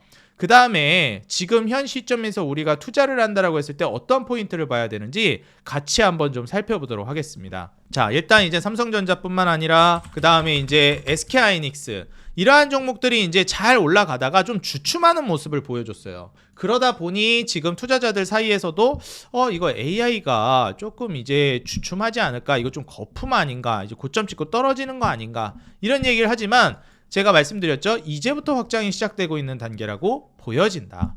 자, 그렇다라고 하면 왜 아직도 지금 현 시점에서 고점이 아니라고 보냐면 일단 기본적으로 혁신업종이라고 부를 만한 이런 AI 생태계에 있어서 뭐가 진행되고 있죠? 금리 인하가 진행되고 있기 때문에 유동성이 풀려나올 것이고 혁신업종들의 투자라든지 확장성이 위축되는 것이 아니라 오히려 확장될 가능성이 높다라는 겁니다. 특히나 이제 로봇 산업으로 넘어가려고 하고 있고 최근에 이제 뭐 셧다운이라든지 뭐 고용 공백이 있다, 뭐 고용이 감소한다 하면서 시장이 안 좋다라는 평가를 하는데 사실 이거는 조금 이제 더 딥하게 들어가는 내용이긴 한데 앞으로 이 AI 산업이 엄청나게 확장되면서 무슨 일이 벌어질 수 있냐면은 한번 꺾인 고용이 쉽사리 회복이 안 될 가능성이 높습니다. 왜냐면은 이게 좀 만성이 될 가능성이 높은데 이제 코로나 때 많은 이제 빅테크 기업들 포함해서 물류라든지 제조업 기업들이 무엇을 경험했냐면은 코로나 팬데믹이 이제 생기니까 공장 다 셧다운 돼 버리는구나. 다 그냥 가동을 멈춰야 되는구나. 그러면서 엄청난 피해를 이제 안게 됐죠. 그러다 보니까 이제는 로봇으로 대체해야 되겠다. 심지어 미중 간의 이제 관계가 좀 틀어지기 시작하면서 미국의 리쇼어링 정책이라든지 이런 것들을 고려해 봤을 때 저렴한 노동력을 공급받기가 예전에 비해서 상당히 어려워졌다라는 겁니다. 그렇게 되면서 이제 지금 각종 기업들이 모두 공장 자동화, 물류 자동화, 그리고 로봇을 도입하기 시작했다라는 거예요. 그 기반에는 뭐가 전제가 깔려 있다? AI가 깔려 있다라는 겁니다. 그렇기 때문에 앞으로의 이제 성장성은 고용이 안 좋다, 경기가 안 좋다. 과연 이게 확장될 수 있겠느냐? 그럼 일단 두 가지를 우리가 기대해 볼 수 있겠죠. 고용이 안 좋으니까 경기가 안 좋고 금리 인하가 계속되겠네. 그리고 고용이 안 좋고 기업들의 실적은 좋아지고 있다라는 평가가 많습니다. 실적을 좋아지는데 왜 고용을 안 늘려? 이제는 실적이 좋아지면 고용을 하는 게 아니라 로봇을 도입합니다. 그래서 AI를 도입합니다. 그쪽으로 지금 돈이 쏠려나가고 있다는 거예요. 그래서 이런 점들을 우리가 한번 생각을 해봐야 되는 시점이다. 이렇게 말씀을 드리고 싶고요. 지금 이미 삼성전자 같은 경우에는 미국 테일러로 지금 모이고 있는데 삼성 협력사뿐만 아니라 반도체 이제 생태계 구축에 탄력을 받고 있는 단계입니다. 지금 우리가 이제 SK하이닉스가 삼성전자에게서 반도체 패권을 뺏어왔다 이런 평가를 이제 많이 하는데 반도체 패권을 이제 삼성으로 SK하이닉스가 삼성전자로부터 이제 뺏어오기는 했으나 뭐 SK하이닉스가 그간 이제 많이 구축하고 있었던 것은 강력한 이제 동맹 구축이 이제 되어 있었죠. 엔비디아, 그다음에 TSMC, SK하이닉스 이런 삼각동맹 구도가 아주 단단하고 세계 이제 지금 반도체 시장에 패권을 장악해 나가고 있는 단계인데 지금 테슬라가 삼성 쪽에다가 또 손을 내밀었습니다. 그렇기 때문에 테슬라와 삼성전자의 시너지, AI 칩에 관련해서 원래 이제 다른 데로 이 수주를 뺏겼다가 다시 삼성전자가 되찾아왔거든요. 그래서 테슬라와의 시너지가 이제 기대되고 있는 시점인데 여기에서 추가적으로 오픈 AI라든지 AMD 이쪽과의 이제 삼각동맹 구도까지도 우리가 기대해 볼 수 있는 시점이에요. 어찌됐건 미국 테일러 팹으로 이제 모이면서 삼성 협력사들 그리고 삼성의 AI 반도체 시장이 커지고 있다는 점. 심지어 이게 지금까지는 제대로 반응을 못하고 있었던 뭐 낸드라든지 아주 전통적인 그 메모리 반도체 쪽도 전반적으로 이제는 수요가 늘어나고 있다는 거예요. 그래서 이런 점들을 우리가 좀 고려해 보면서 볼 필요성이 있겠고 일론 머스크도 지금 테슬라 AI 칩 삼성전자 쪽에서 이제 생산을 맡기려고 하고 있는 단계가 오고 있습니다. 그래서 앞으로 삼성이 과연 이제 어떤 모습을 보일 것이냐 완전히 새판짜기를 하려고 하고 있어요. 그래서 지금 이재용 회장도 뭐 승부수를 띄웠다 이런 얘기를 하는데 AI라든지 로봇 이제 피지컬 AI 이런 분야로 이제 미래 사업의 새판짜기에 돌입한 게 현재 삼성전자입니다. 일단 우리가 이제 그 사법 리스크라고 얘기했던 것들도 해소가 됐고요. 그리고 여기에 이제 추가적으로 좀 봐야 될 만한 부분들이 새롭게 이제 속도내는 뉴 삼성 사업 지원실을 신설하면서 이제 사업 구조를 재편하는 상황이 왔습니다. 그래서 사업 지원 태스크포스, 다시 말해서 기업 내부적으로도 조직을 완전히 한번 물갈이하면서 새롭게 재편하고 있다라는 거예요. 어디 방향으로? AI 방향으로. 왜 그러냐? 지금 글로벌 수요가 엄청나게 물려들고 있기 때문에 그렇다라고 볼 수 있겠죠. 그래서 말씀드렸듯이 테슬라를 비롯해서 인텔 협력 그리고 자체 칩 이제 생산도 진행을 하려고 하고 있는데 지금 삼성이라든지 협력사랑도 반도체 공급망을 구축하려고 하고 있습니다. 이게 이제 테슬라가 뭐 나중에 자체 칩으로 만들어가지고 하면 좀 안 좋은 거 아니냐 할 수 있는데 지금 테슬라는 물량이 부족하다고 계속 얘기하고 있습니다. 더 받아야 되는데 이거 가지고 가능할까? 안 될 것 같은데? 빨리 더 많이 주세요. 이러고 있어요. 여기서 근데 우리가 좀 주의해야 될 만한 거는 뭐 예를 들어서 수주를 이제 넣는 그 기업들, 뭐 예를 들어서 테슬라 쪽에서 좀 뻥카를 할 수도 있어요. 이런 경우가 간혹 있거든요. 뭐 예를 들어서 1만 장 반도체 1만 장이 필요한데 한 3만 개 필요하다고 얘기하는 거예요. 그리고 막상 이제 3만 개 만들어 왔더니 우린 1만 개만 필요해. 이렇게 하면서 가격을 후려친다든지 이제 이런 경우가 또 생길 수가 있습니다. 그래서 사실 이거는 우리가 어느 정도 좀 수요 자체를 정말 첨예하게 잘 살펴보면서 가기는 해야 되는데 어찌됐건 지금 수요가 계속 밀려있는 단계라는 것은 부정할 수 없는 사실이에요.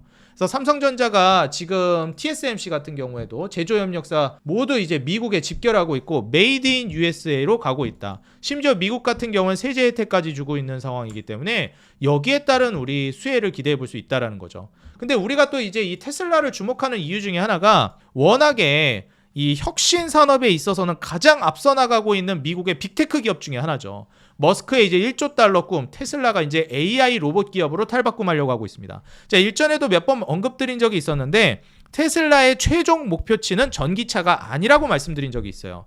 전기차를 이제 도입을 시키고 자동차를 전자화하는 데에 목적이 있다. 그리고 AI를 기반으로 나중에 자율주행, 그리고 자동차의 전자화, 그리고 로봇, 그리고 이것을 이제 생명공학이라든지 의료 분야까지 진출시키는 것. 이것이 지금 사실 테슬라가 꿈꾸고 있는 미래 사업이거든요. 그렇기 때문에 사실 이 전기차라든지 테슬라 자동차는 하나의 도입부에 지나지 않았다라고 평가를 할 수 있을 것 같아요. 지금 머스크 1조 달러 보상한 지급 조건도 지금 나오고 있는 상황인데 2조 달러에서 이제 8.5조 달러로 시가총액이 확대되면서 연간 차량 인도도 누적 2천만 대 달성.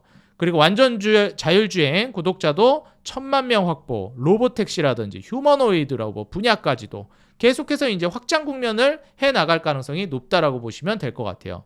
그래서 옵티머스 휴머노이드 로봇이죠. 테슬라에서 이제 보급하기 시작하려고 하는 옵티머스 로봇도 대당 2만 불 정도에 보급하려고 예상이 되고 있습니다. 제가 얼마 전에 그 여의도 산책하다가 그 테슬라 그 매장이 있어가지고 한번 들어가 봤는데 아주 그 테슬라 매장 앞에 그 옵티머스 로봇이 이러고 딱 지키고 있더라고요. 자동차 훔쳐가나 안 훔쳐가나. 그래가지고 보면서 아이고 뭐 경비 잘 쓰고 있네 생각하면서 갔는데, 지금 사실 이제 테슬라가 주도하고 있는 거 최종 목표 단계, 젠슨 왕이 얘기했던 것도 여기에 있거든요.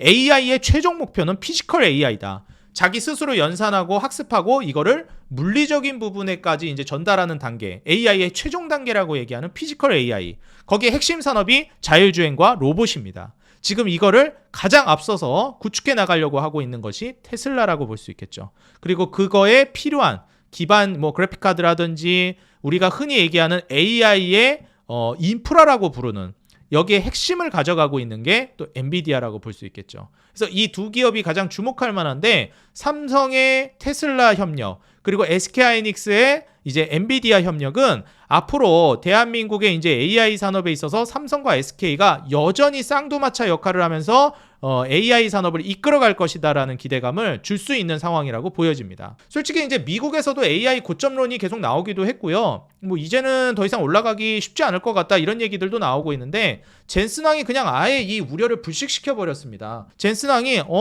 지금 AI가 고점이라고? 아닌데 지금 너무 물량이 많이 필요해. 주문이 너무 많이 들어와서 주체를 못하겠어. 이런 얘기들이 나오고 있다는 거예요.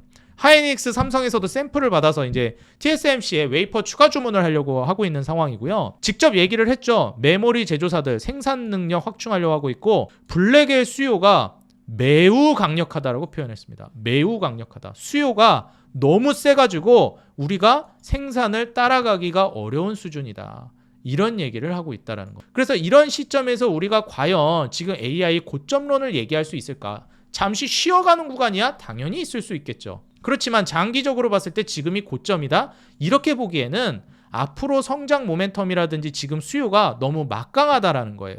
사실상 이제 엔비디아는 현 시점에서 AI 거품론을 그냥 불식시켜버렸다, 저는 이렇게 보고 있고요. 10만 전자 60만 닉스 회복 이후에 충분히 추가적인 모멘텀도 기대해 볼 만한 시점이라고 보여집니다. 그리고 얼마 전에 지금 이 AI의 심장과도 같은 기업이라고 평가받고 있는 엔비디아 CEO, 이제 젠슨 왕 CEO가 한국을 방문했죠. 그러면서 치맥 회동, 그러면서 러브샷도 이제 하더라고요. 무슨 도원결의 하는 것처럼 현대차 여기 보이시죠? 정의선 회장이랑 이제 이재용 회장이랑 삼성, 그 다음에 젠슨 왕 CEO 셋이서 러브샷을 하더라고요. 이제 소맥을 가지고. 그래서 그거 보면서 사실 이제 젠슨 왕이 거기서도 또 이제 뭐라고 했냐면은 과거 이제 정말 어려울 때 한국의 이제 PC방 그리고 이제 게임 산업, 그 다음에 뭐 데이터 센터까지는 아니지만 브로드웨이 뭐 이런 브로드웨이가 아니고 죄송합니다. 그래서 지금 이제 인터넷 이제 보급을 확 늘리면서 지금 현 시점에서 엔비디아가 성장할 수 있는 기틀을 마련하는데 한국이 아주 핵심적인 역할을 했다라고 하면서 또 감성도 좀 풀어주더라고요. 그래서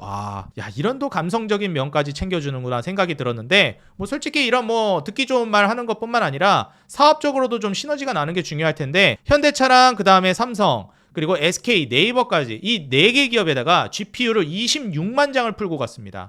여기서 이제 26만 장이라고 하면 기업이 4개 기업인데 그러면 얼마씩 풀었느냐? 이걸 이제 생각해 봐야 되겠죠. 삼성의 GPU 이제 그 엔비디아 GPU 5만 장을 확보하고, 그다음에 SK 쪽에 5만 장, 그리고 현대차 그룹에다가 5만 장, 그리고 네이버는 10,000장 좀 더 줬습니다. 그래서 6만 장을 확보하는 모습을 보여줬죠. 이상하죠? 이렇게까지 하면은 삼성, SK, 그 다음에 현대차 이렇게 해가지고 5만 장씩 총 15만 장에다가 네이버는 1만 장을 더 확보해가지고 6만 장을 하면은 21만 장인데 5만 장은 그럼 어디 갔느냐? 이건 이제 정부 차원에서 받는 걸로 이렇게 이제 진행이 됐습니다. 그래서 총 26만 장이 이제 확보된 건데, 이 26만 장이 의미하는 바가 뭐냐면 대한민국을 단숨에 이 GPU 확보 기준으로 따졌을 때 글로벌 3등으로 끌어올려 놓는 수준입니다. 우리가 지금 현재 뭐 3, 4만 장 정도, 많게 뭐 5, 6만 장 정도 이제 확보가 가능하다, 뭐 이 정도로 평가하고 있는데, 이번에 한 번에 한 큐에 그냥 26만 장이 들어와 버리는 거예요. 그러니까 이걸 이제 합치게 되면 30만 장이 넘어갈 것이다 이렇게 평가하고 있는데, 30만 장이 넘어간다라는 것은 미국 1등, 그 다음 중국, 그 다음 한국이 되는 겁니다. 그래픽카드 이거 GPU 확보하는 거 기반으로. GPU 확보가 왜 이렇게 중요하냐? 사실상 AI를 구축하는 데 있어서 우리가 자동차가 잘 다니려면 고속도로를 깔아야 되잖아요. 도로를 깔고. 이 GPU가 AI라는 자동차들을 돌리기 위해서 고속도로 같은 역할을 해주는 겁니다. 실제로 이제 네이버 출신이신 이번에 이제 AI 쪽으로 정보 들어가신 분도 나와가지고 얘기를 해주시던데, 이름이 갑자기 제가 기억이 안 나네요. 나와가지고 이제 얘기를 해주시는데, 지금 이게 사실상 고속도로 같은 것이다. 그래서 너무나도 핵심적이고 중요한데 이걸 확보했다라는 것 자체가 사실상 큰 성과라고 우리가 볼 수 있는 거죠. 그래서 한국의 이제 AI 산업 스트럭처가 다른 나라 대비해서도 훨씬 더 많이 올라갈 가능성이 높고요. 지금 그렇다면 엔비디아가 왜 이제 한국을 선택했느냐? 뭐 물론 그런 감성적인 부분도 있겠지만 지금 피지컬 AI를 이제 추진하려고 하고 있는데, 젠슨왕 CEO가 반도체 제조 강국 한국이죠. 그렇기 때문에 윈윈 전략을 생각하고 있는 것이고, 차세대 먹거리가 이제 휴머노이드, 다시 말해서 피지컬 AI, 로봇과 자율주행을 구성하는 데 있어서 한국의 제조 데이터, 그 다음에 AI 인프라, 이쪽이 서로 필요한 부분들이 있었는데 AI 인프라에 필요한 이제 GPU를 우리는 확보를 하는 것이고, 방대한 이제 제조 데이터를 한국이 이제 같이 시너지를 내면서 엔비디아와 한국이 같이 시너지를 낼 수 있는 방안으로 이제 갈 수 있겠다. 이런 기대감이 나오고 있습니다. 앞으로도 지금 현 시점에서 삼성전자, SK하이닉스의 성장 모멘텀이라든지 이런 것들은 지속될 거라고 보고 있고요. 삼성전자 같은 경우에는 지금 현재 테슬라와의 시너지뿐만 아니라 오픈 AI, AMD와의 삼각동맹도 우리가 주목해볼 만한 포인트입니다. 솔직히 SK하이닉스보다 후발주자고 뒤쳐졌다라고 볼 수는 있겠지만 이 SK하이닉스가 먼저 가고 뒤늦게 이제 한번 삼성전자는 또다시 전성기가 올 거라고 보고 있어요. 이걸 기대해본다라고 하면 과연 삼성전자가 여기서 멈출 것이냐? 저는 그렇게 보고 있지는 않습니다. 물론 주가가 주춤할 수 있고 조정이 나올 수는 있어요. 그렇지만 고점 논란을 얘기하기에는 아직 좀 이르다라는 생각입니다. 매출이라든지 영업이익 순이익의 우상향뿐만이 아니라 마진율 같은 경우에도 이제 폭발적으로 늘어나고 있는 단계고, 제가 보통 이제 마진율과 비교해가지고 얘기를 많이 하는데 PER이 무조건 낮다고 좋은 것만은 아닙니다. 이 마진율 대비 낮았을 때 저평가되어 있다라고 저는 평가를 해요. 근데 영업이익률, 순이익률이 뭐 10%, 11% 정도에서 19.9%, 17% 정도까지 질적 성장이 이어질 걸로 전망이 되고 있죠. PER은 근데 또 이제 이익이 늘어나니까 9배까지 저평가되는 국면으로 갈 걸로 기대하고 있고요. 지금 매출 캐파라든지 이익 캐파가 이렇게 늘어나고 있는 단계에서 마진율까지 올라가고 있는데 저평가되어 있다. 이러한 기업들은 앞으로의 성장성이 멈출 거라고 보여지진 않습니다. 물론 SK하이닉스가 훨씬 더 저는 세다라고 보고 있어요. 그리고 여전히 대장이라고 봅니다. 그러다 보니까 어때요? 빠질 때 덜 빠지죠. 올라갈 때 먼저 올라가고 더 많이 올라갑니다. 왜냐하면 AI 반도체 HBM에 있어서 여전히 패권을 장악하고 있는 건 SK하이닉스니까. 그렇지만 비교적 못 간다고 해서 항상 만년 2등일 수는 없다. 삼성전자가 만년 2등이라는 표현이 정말 낯선 기업이긴 한데 충분히 또 이제 다시 도약하게 되면은 삼성전자가 전성기가 되는 지점도 또 올 겁니다. 그렇기 때문에 삼성전자와 SK하이닉스는 모두 좋을 거라고 저는 보고 있고, SK하이닉스가 지금 더 세게 갈 거라고는 보지만 어느 지점을 넘어서게 되면은 특정 사이클에서는 삼성전자가 더 좋은 모습을 보여주는 경우도 올 거예요. 근데 장기적으로 봤을 때는 결국 SK하이닉스가 먼저, 그리고 더 많이 갈 가능성이 좀 더 높다고 봅니다. 일단 마진율부터 비교가 안 돼요. 매출, 영업이익, 순이익 늘어나는 것도 그런데 아까 마진율 이제 뭐 영업이익률 20% 가까이 성장하는 거를 전망하고 있었잖아요. 삼성전자는. SK하이닉스는 지금 35% 영업이익률. 이건 작년 기준입니다. 내년에는 막 53%, 50%의 영업이익률이 전망돼요. 순이익률은 40%대가 전망됩니다. 마진율 이 절대적인 수치부터가 굉장히 높고, 근데도 불구하고 저평가는 삼성전자보다 더 저평가됩니다.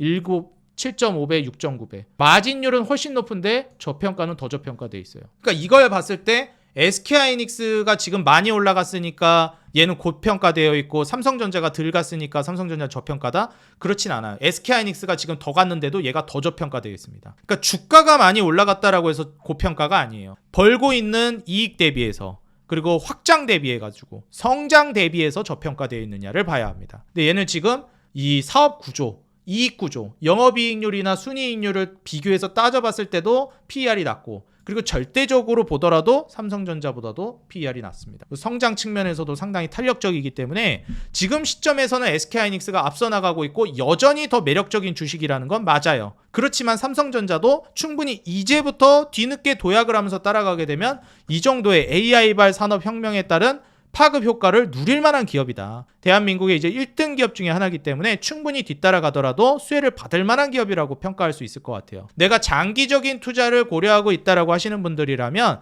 솔직히 삼성전자나 SK하이닉스 같은 기업들은 주가 조정이 나온다라고 하면 절호의 기회라고 보고 있고, 장기적으로 보더라도 아직 고점 논란이라고 얘기하기에는 너무 이르다, 이렇게 보고 있습니다. AI가 불러올 10년 대계 4차 산업혁명이 여기에서 무슨 2, 3년 오르고 반짝하고 끝날 만한 시점은 아니라는 거. 그렇지만 기술적으로 좀 올랐기 때문에 기술적 조정이라든지 기간 조정은 줄 수 있으니 과감하게 매수하는 거 물론 좋겠지만 차분하게 조금씩 이제 매수를 진행하면서 나아가시는 거를 저는 권장드리고 싶습니다. 우리 신사임당 유튜브 구독자 여러분들, 오늘 영상 통해서 삼성전자와 SK하이닉스 그리고 AI 고점론에 대해서 다시 한번 생각해보는, 그리고 인사이트를 가져가는 시간이 되셨으면 좋겠고요. 다음 영상을 통해서도 좋은 내용을 통해 찾아뵙도록 하겠습니다. 지금까지 주식장인 유튜브 채널을 운영하고 있는 이창대 대표였고요. 항상 우리 개인 투자자 여러분들의 수익 그 하나만을 위해 여러분들이 돈을 벌어야 제가 돈을 번다는 모토로 앞으로도 꾸준히 정진해 나가도록 하겠습니다. 감사합니다. 행복한 하루 되세요. 오늘 영상을 통해서는 이 로봇 관련된 섹터와 그리고 이제 관련된 종목들에 대해서 이야기를 나눠보는 시간 가져보려고 하는데요. 사실 이제 로봇 산업을 이제 투자하는 데 있어서 앞으로 이제 성장성이 잡혀 있다라는 것은 우리 모두가 이제 알고 있는 사실이고, 이 영상을 보고 계시는 많은 이제 구독자 여러분들과 시청자 여러분들께서도 알고 있는 사실일 거라고 생각이 듭니다. 자, 근데 이제 우리가 투자를 하는 데 있어서 로봇 투자가 지금 사실 굉장히 좀 어렵다라고 생각이 드는 건 사실이에요.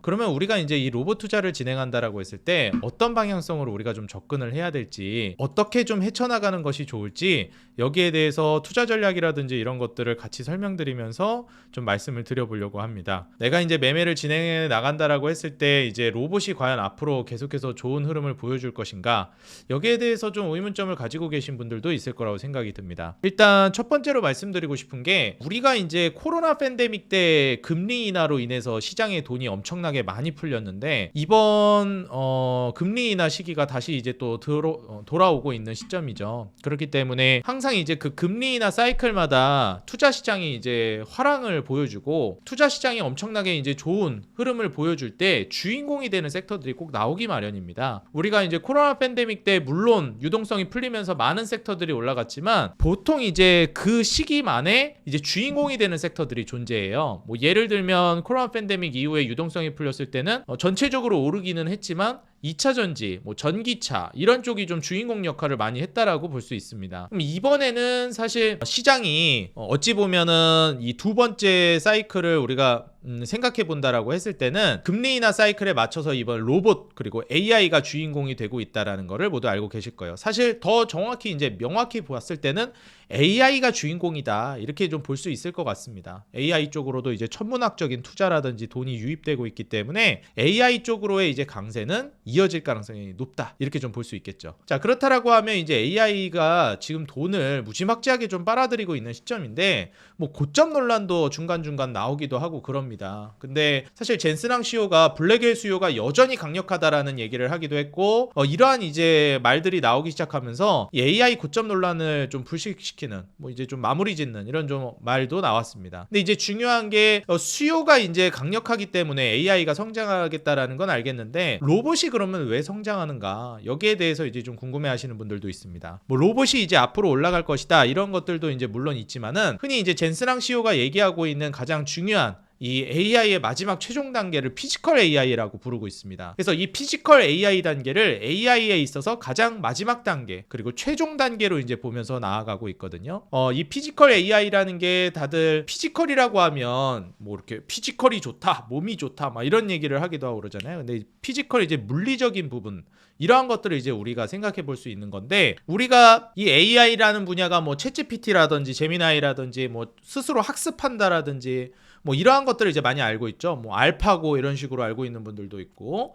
근데 이제 점점점 머리가 좋아지고 스스로 학습하는 단계까지 가는 것, 이게 이제 AI가 단계별로 진화해 나가고 있는 과정인데, 마지막 최종 단계인 피지컬 AI를 뭐라고 얘기하냐면, 이렇게 물리적으로 연산하고 학습하고 이런 단계를 물리적인 분야까지도 이제 영향력을 미쳐가지고 작동하기 시작하는 거, 이걸 이제 피지컬 AI라고 얘기합니다. 이 피지컬 AI의 가장 이제 대표적인 산업이 로봇과 자율주행으로 꼽히고 있어요. 이제 어느 정도 감이 오시죠? 그렇죠. 이제 우리가 이런 방대한 데이터, 그 다음에 학습한 거, 그 다음에 이런 자료 분석한 걸 기반으로 해서 스스로 운전하고, 그 다음에 로봇이 움직여가지고 뭐 공장에서 제품을 만든다거나 아니면 설계한다거나, 뭐 물류가 자동화가 된다거나 이런 분야로까지 이제 넘어가는 게 AI의 최종 단계, 피지컬 AI라고 부르는 겁니다. 그래서 사실 지금 시장에서는 피지컬 인프라 관련된 종목들이 정말 많이 움직이고 있어요. 전력 인프라 관련된 종목들 여전히 강력하죠. 뭐 LS일렉, 현대일렉, 그 다음에 효성중공업 이런 종목들 주가 여전히 강력하고,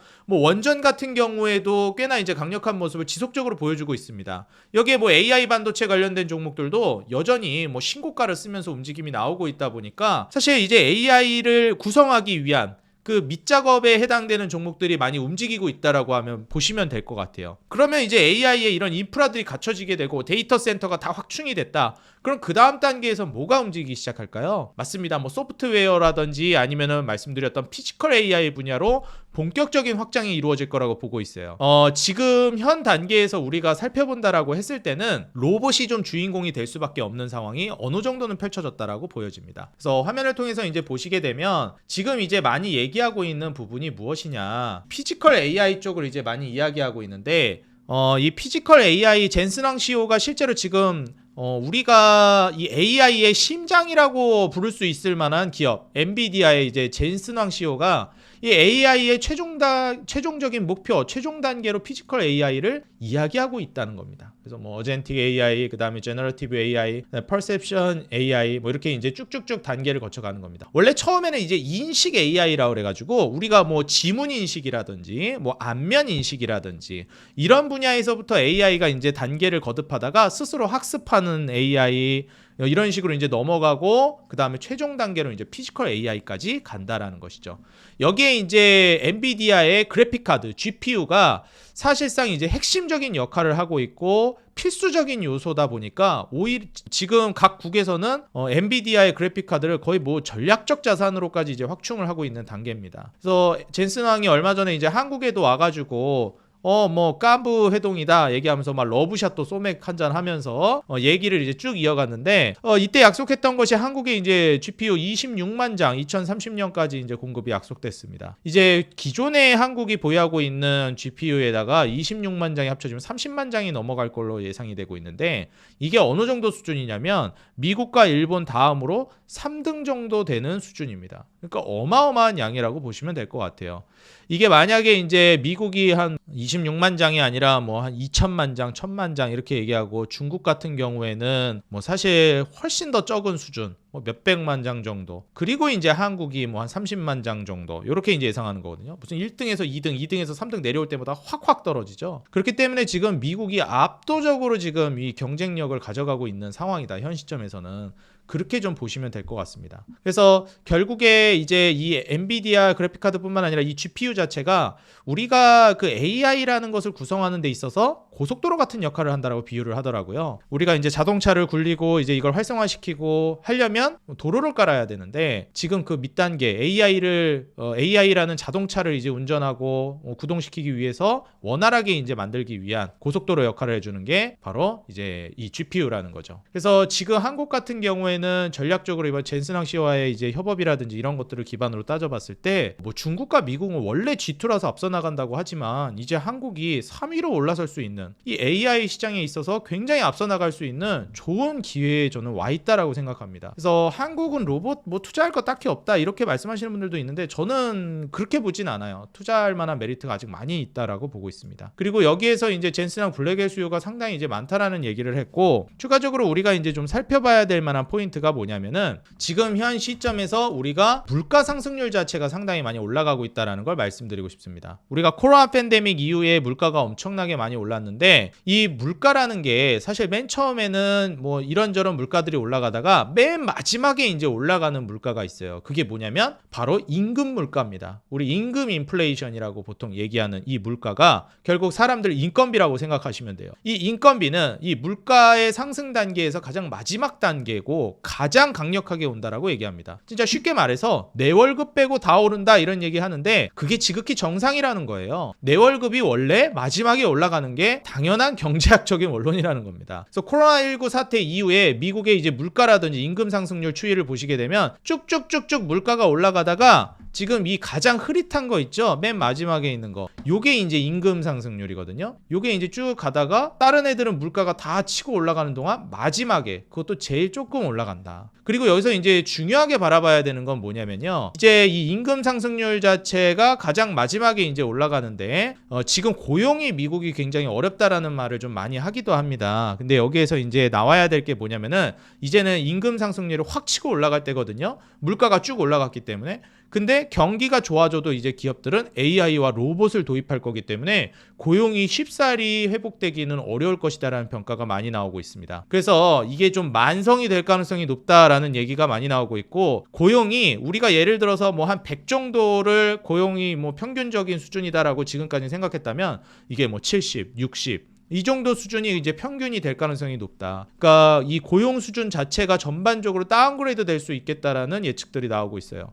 그리고 추가적으로 우리가 생각을 해보더라도 지금 기업들의 실적이 좋아지는데도 불구하고 고용을 늘리고 인건비를 늘리는 게 아니라 로봇을 도입하고 자동화를 도입하고 AI를 도입하는 데다가 그 이익을 쓰고 있습니다. 그래서 이런 점들을 고려해 본다라고 했을 때는 단순히 우리가 이제 소비가 늘고 고용이 느는 쪽으로 바뀌는 게 아니라 AI랑 로봇이 지금 자동화가 이 기업들의 실적 그리고 번 돈들을 빨아들이고 있구나 이렇게 생각하시면 되겠습니다. 자, 그렇다라고 하면 이제 시장의 돈들이 왜 이렇게 AI로 집중되고 있는지도 우리가 충분히 유추해 볼 수 있다. 이렇게 좀 볼 수 있는 시점이고요.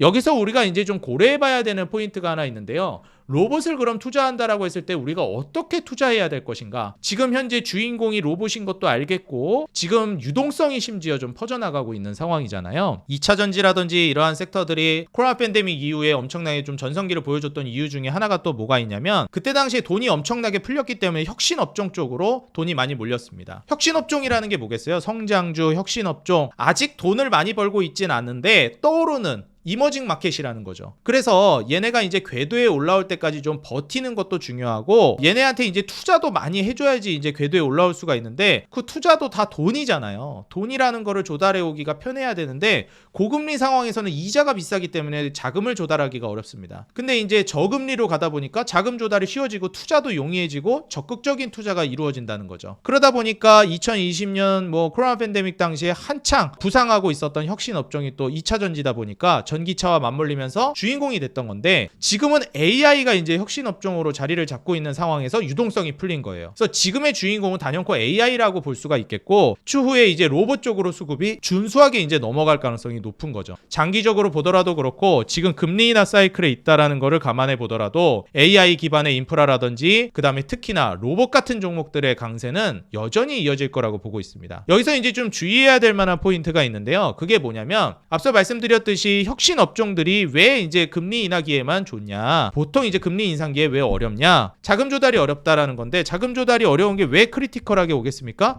스스로 돈을 벌 능력이 아직 제대로 안 갖춰진 기업들이 대부분이라는 거예요. 왜냐하면 혁신 업종이고 제품 만들어가지고 개발해가지고 판매가 이제 확장이 쭉쭉쭉 뻗어나가는 단계. 다시 말해서 이제 경제활동 전반에 걸쳐가지고 제품이 대량 생산으로 뿜어져 나오면서 산업이 쫙 크게 확장되는 그런 단계로 갈 때까지 매출이 그렇게 많이 안 나온다는 겁니다. 이익을 제대로 벌지 못한다는 거예요. 그렇기 때문에 그때까지 버틸 힘이 필요한데 이게 다 이제 돈이 필요하다는 겁니다. 그래서 이거는 이제 로봇주뿐만이 아니라 혁신 업종에 투자할 때 제가 항상 좀 드리는 말씀인데 대기업에서 전개하고 있는 사업이거나 아니면 대기업이 뭐 인수를 했거나 뭐 대기업에 지분 투자가 들어간 다시 말해서 대기업과의 연결고리가 있는 기업들을 보시거나 아니면 진짜 그 기술력으로든 뭐로든 인정을 받아서 시장에서 이미 시가총액이 최상위에 이제 속해 있는 종목들 이러한 이제 기준점을 가지고 투자를 하시는 게 좋습니다. 이건 로봇뿐만이 아니라 과거에 코로나 팬데믹 때 당시에 뭐 2차 전지를 투자할 때도 마찬가지였어요. 그래서 이러한 지점을 좀 고려하면서 투자를 전개해 나간다라고 하면 로봇주는 지금 적자를 보고 있거나 이익을 못 내고 있는 기업들이 대부분이기 때문에 대기업의 든든한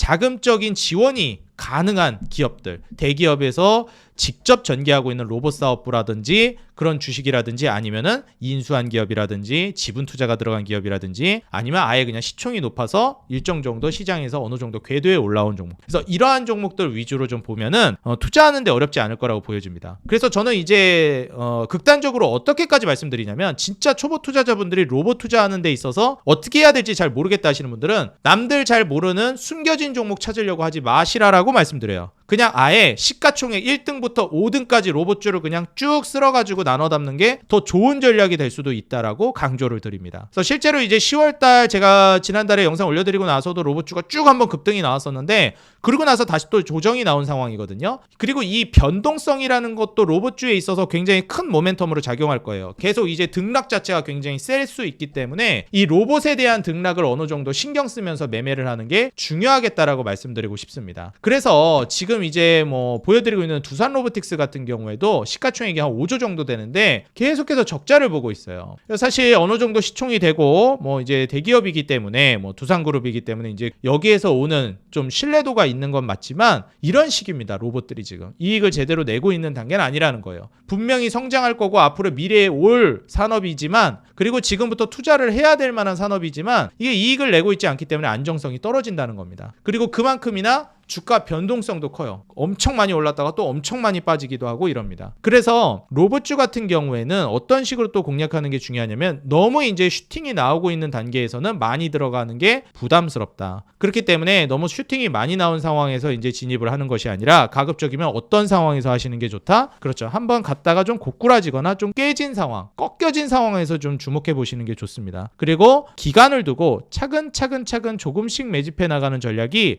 훨씬 더 이제 유리하고 그 다음에 안정감이 있다라고 말씀드리고 싶어요. 로봇주 투자하는 데 있어서는 애초에 섹터가 변동성이 큰 혁신 업종이다 보니까 주가 변동폭이 굉장히 크다라는 것을 미리 들어가기 전부터 인지하고 가야 됩니다. 그래서 내가 이게 감당이 되는 정도 물량으로 진입하는 게 중요하고 그렇게 된다라고 하면 결국 시간은 우리 편이 될 가능성이 높은 상징적인 섹터가 로봇이라고 보시면 될 것 같습니다. 두산 로보틱스도 그렇지만 이제 레인보우 로보틱스도 삼성전자에서 지분 35%를 확보하고 있는데 콜옵션 행사하게 되면 이제 한 60%까지도 확대할 수 있는 권리를 보유하고 있죠. 그래서 삼성전자에서 이제 인수해가지고 사업을 전개하고 있는 로봇 사업부인 만큼 지금 삼성이 또 AI랑 로봇 쪽을 키우기 위해서 전략적으로 이제 그 삼성그룹 내 구조개 개혁까지도 이제 진행하고 있는 단계죠. 레인보우 로보틱스의 이제 월봉상 흐름을 보게 되면 중간에 급등했다 빠졌다가 계속 반복되지만 우상향을 계속 해주고 있다는 것도 우리가 확인할 수 있는 대목이에요. 사실 레인보우 로보틱스가 이렇게 올라갔다라고는 하지만 시가총액이 아직도 10조가 되지 않습니다. 로봇의 이제 장기적인 성장성 그리고 모든 제조업 단계에 이제 투입이 될 거라는 걸 우리가 기대해 본다라고 생각하면 지금의 상황은 앞으로 이제 올라갈 모멘텀이 정말 많은 업종이 아닌가 이렇게 좀 보여진다라고 생각합니다. 휴머노이드 로봇 쪽으로 워낙에 또 두각을 많이 드러내고 있기 때문에 한번 좀 집중해봐도 좋을 것 같고 두산 로보틱스도 이제 세계적으로 액추에이터라든지 그 다음에 협동 로봇 더 나아가서 이제 휴머노이드 로봇까지도 뒤늦게 이제 또 진출을 해 나가고 있는 단계이기 때문에 주목해 볼 만하다. 이렇게 좀 볼 수 있겠고요. 그리고 유일로보틱스 같은 경우는 이제 SK 배터리 아메리카, SK 그 2차 전지 사업부에서 이제 지분 투자가 들어간 기업인데 최근에 이제 2차 전지 분위기도 좋고 또 사이클도 좀 돌아오고 있는 시점입니다. 사업이 좀 회복되려고 하고 있죠. 근데 지금 이제 유일로보틱스가 청라 공장에 짓고 있는 그 확장 규모만 보더라도 지금 합치게 되면은 매출액이 한 3천억 정도까지 확장이 될 걸로 기대가 되거든요. 그러면은 2천억 후반에서 한 3천억 정도니까 거의 매출액이 지금 현 시점에서 뭐 한 9배, 10배 정도 성장할 가능성이 열려 있다라고 보시면 될 것 같아요. 그럼 이런 확장적인 부분들을 우리가 고려해 볼 수도 있을 것이고 배터리 사업부 또 SK 쪽에서 이제 진행을 한 거기 때문에 이제 2차 전지 공장, 제조 공장 같은 경우에도 자동화로 돌린다라고 했을 때 유일로보틱스가 담당하게 될 가능성이 높아지고 있습니다. 시가총액이 지금 현재 뭐 1조도 안 되기 때문에 뭐 이런 기업들 같은 경우에는 여전히 뭐 저렴하지 않나 또 볼 수 기도 하고요. 뭐 로보티즈 같은 경우에는 다들 아시겠지만 이제 LG전자 쪽에서 투자가 들어간 기업입니다. 로보티즈랑 또 이제 LG 쪽에서 투자가 들어간 기업이 몇 개 있죠. 로보스타 모두 주가가 많이 올라가기도 했고요. 그 다음에 아직 안 올라간 종목 중에서 우리가 이제 의료 로봇, 그 다음에 이제 뭐 수트 개념으로 입는 로봇 쪽으로 이제 많이 두각을 드러내고 있는 종목들도 있습니다. 그 중에 하나가 이제 엔젤 로보틱스인데 엔젤 로보틱스 같은 경우에도 이제 LG전자 쪽에서 투자가 들어간 기업이라고 보시면 돼요. 지분 6% 정도가 이제 들어와 있고요.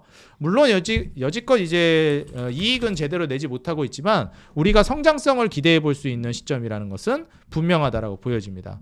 뭐 LG전자에 좀 의미 있는 지분 투자가 되지 않을까 좀 기대하고 있는 부분이기도 하고요. 피지컬 AI 로봇 기업이라고 좀 평가받고 있는 로보티즈 같은 경우에도 오픈 AI의 휴머노이드 로봇 핸들을 납품하는 단계이기 때문에 뭐 지금 국내 증시에서 사실 상징적인 기업 뭐 로봇주 하면 레인보우 로보틱스를 떠올리겠지만 대장주가 누구야 하면 로보티즈를 떠올리고 있죠. 그래서 지금 LG전자의 로봇 투자가 정말 잘 선방하고 있다라는 평가를 받고 있기도 하고요. 특히나 이제 엔젤 로보틱스 같은 경우에도 나중에 조금 더 이제 그 로봇 사업이 커진다라고 했을 때 LG전자랑 엔젤 로보틱스가 지금 같이 공동 연구 개발하고 있는 포인트들도 수혜를 받을 걸로 예상이 됩니다. CES 우리가 2019년도 CES부터 웨어러블 로봇이라든지 수트봇 우리가 LG 클로이 수트봇이라든지 이러한 것들을 이제 공개해 나가면서 계속해서 우리가 웨어러블 로봇까지도 성장해 나갈 수 있겠다. 이런 기대감을 가져오고 있는 상황이에요. 그렇기 때문에 지금 엔젤 로보틱스가 추후에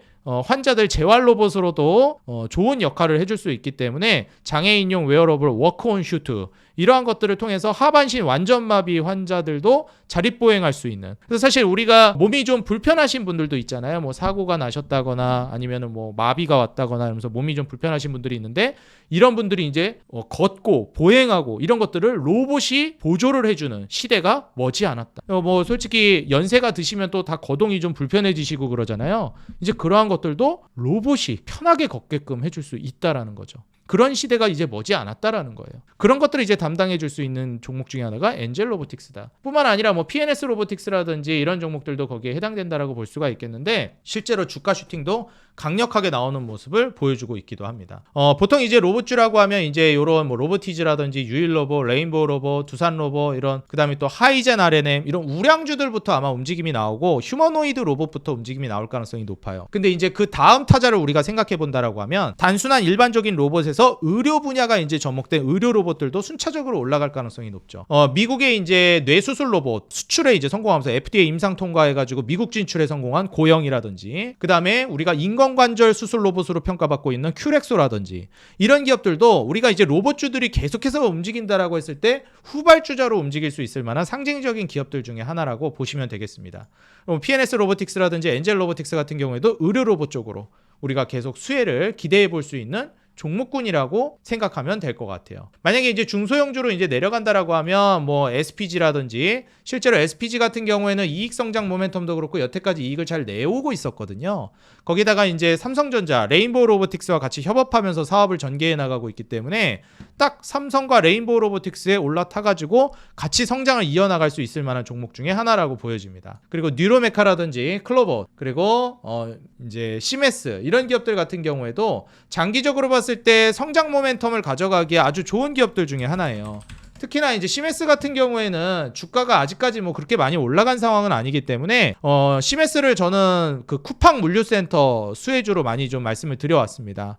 그래서 시메스가 쿠팡에도 로봇 투자를 이제 200% 본격 확대하겠다 이런 얘기가 나왔고 솔루션 공급에다가 이제 지분 투자까지 제대로 이제 수혜를 같이 받을 것이다 기대를 하고 있는 상황이죠. 한국에서도 그렇고 이제 국내 이커머스 1등으로 평가받는 게 쿠팡이기 때문에 상반기 이제 로봇이라든지 이러한 부분들을 투자를 확장해 나갈 걸로 예상됩니다. 그리고 새벽 배송이라든지 이런 것들도 좀 뭐 없어진다 이런 얘기도 막 나오잖아요. 왜 그러겠습니까? 이게 사람이 잠을 못 자면은 막 사고 나고 위험성이 올라간다 그래가지고 이런 뭐 새벽 배송이라든지 아니면은 뭐 물류라든지 이런 것들은 정말 빠르게 로봇이 침투할 수 있는 분야 중에 하나라고 보시면 될 것 같아요. 그래서 쿠팡 물류 현장에 AI와 로봇 투자를 이제 진행한다라고 했을 때 지금 상징적으로 수혜를 받고 있는 종목이 시메스기 때문에 쿠팡발 물류 자동화 수혜를 받는 종목으로서 눈여겨보시면 좋을 것 같습니다. 그리고 클로봇 같은 경우에도 지금 현 시점에서 본다라고 했을 때는 보스턴 다이내믹스, 현대차 그룹에서 같이 이제 사업을 전개하면서 수혜를 받을 걸로 기대되고 있는 종목 중에 하나죠.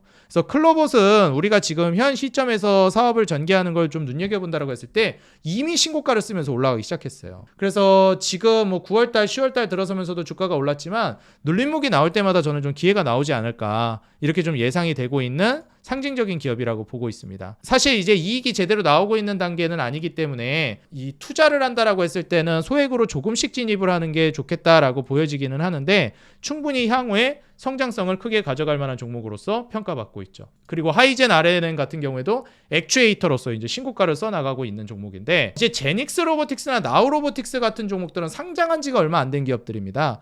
이런 기업들은 이제 그 업황이나 증시 분위기를 많이 타거든요. 그래서 그 업황이나 증시 분위기가 일정 정도 좀 좋은지 여부에 따라서 소액으로 접근해야지 너무 공격적으로 접근하는 거는 좀 조심해야 될 만한 종목군이라고 보고 있습니다. 그리고 무엇보다 이번에 이제 현대차 그룹에서 로봇 사업과 AI 사업을 적극적으로 진행하려고 하고 있는데, 거기에서 현대무벡스가 물류자동화를 담당하는 기업이고, 그 다음에 현대모비스에서 이제 로보틱스 사업을 전개하겠다라고 발표를 했죠. 그렇기 때문에 이제 현대차 그룹 안에서도 우리가 로봇 사업을 전개해 나가는 이런 기업들은 한번 주목해 볼 필요성은 있지 않나 말씀을 드립니다. 오늘 로봇주에 대해서 전반적으로 정리를 해드렸는데, 사실 로봇주는 다시 한번 말씀드리지만 대기업과의 시너지나 대기업의 지분 투자나 인수가 진행된 기업, 혹은 아예 시가총액의 최상단에 있는 종목들을 공략하는 게 훨씬 더 매매를 하는 데 있어서 유리한 전략이 될 가능성이 높다, 이렇게 강조를 드리고 싶고요. 그리고 로봇 사업의 향후 성장성은 사실 우리가 부정할 수 없다고 생각합니다.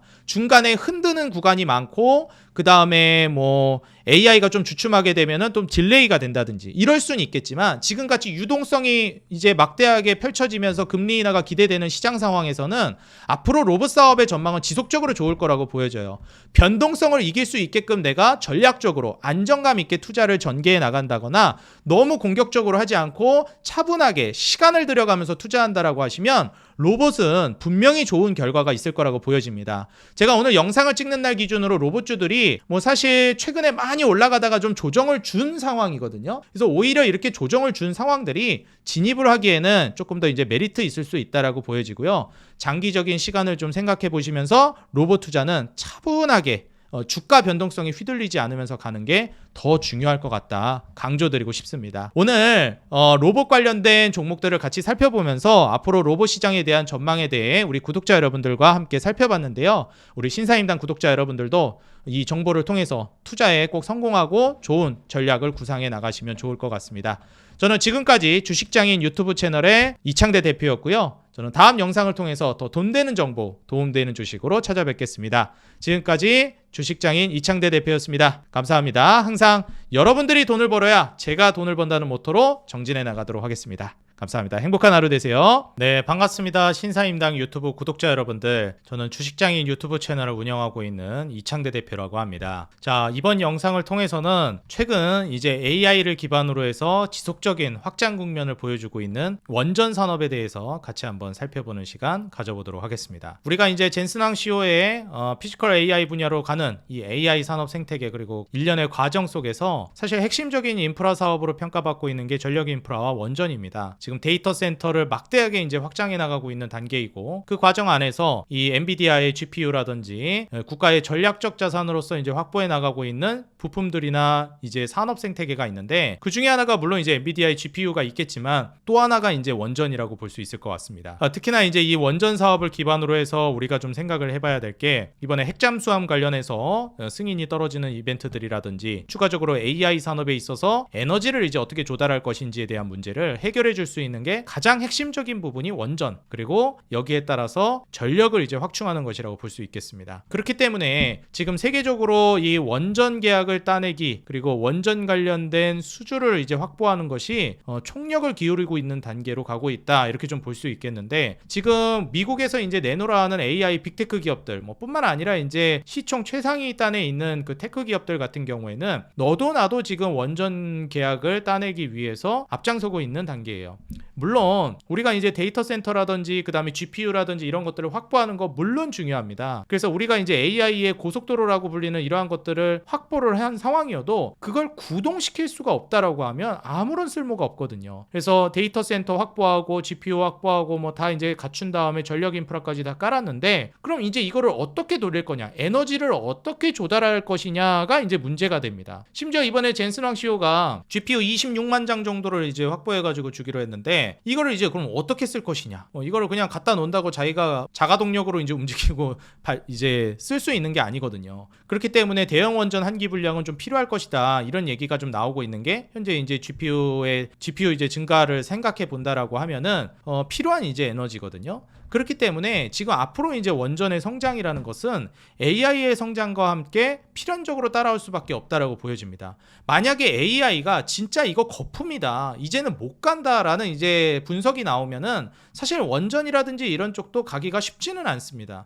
근데 AI가 아직 거품이 결코 아니고 앞으로 지금 인프라 까는 데만도 상당히 시간이 걸리고 그걸 이제 구동시키는 것도 제대로 이제 시작을 못 하고 있는 단계이기 때문에 원전이 지금 제 힘을 받고 있는 단계라고 보기는 어렵다고 보여요. 그렇다라고 하면 앞으로 이제 로봇뿐만 아니라 원전 같은 경우에도 중요한 역할을 우리가 해나갈 수 있겠다 생각을 해볼 수 있겠는데, 만약에 내가 매매를 해가지고 지금 원전을 좀 공략을 시도한다라고 하면 한국 시장에서는 일정 정도 이제 11월 달에 증시가 좀 흔들리는 모습을 보여주기 때문에 이번 기회를 잘 이용하는 게 좋다라고 보여집니다.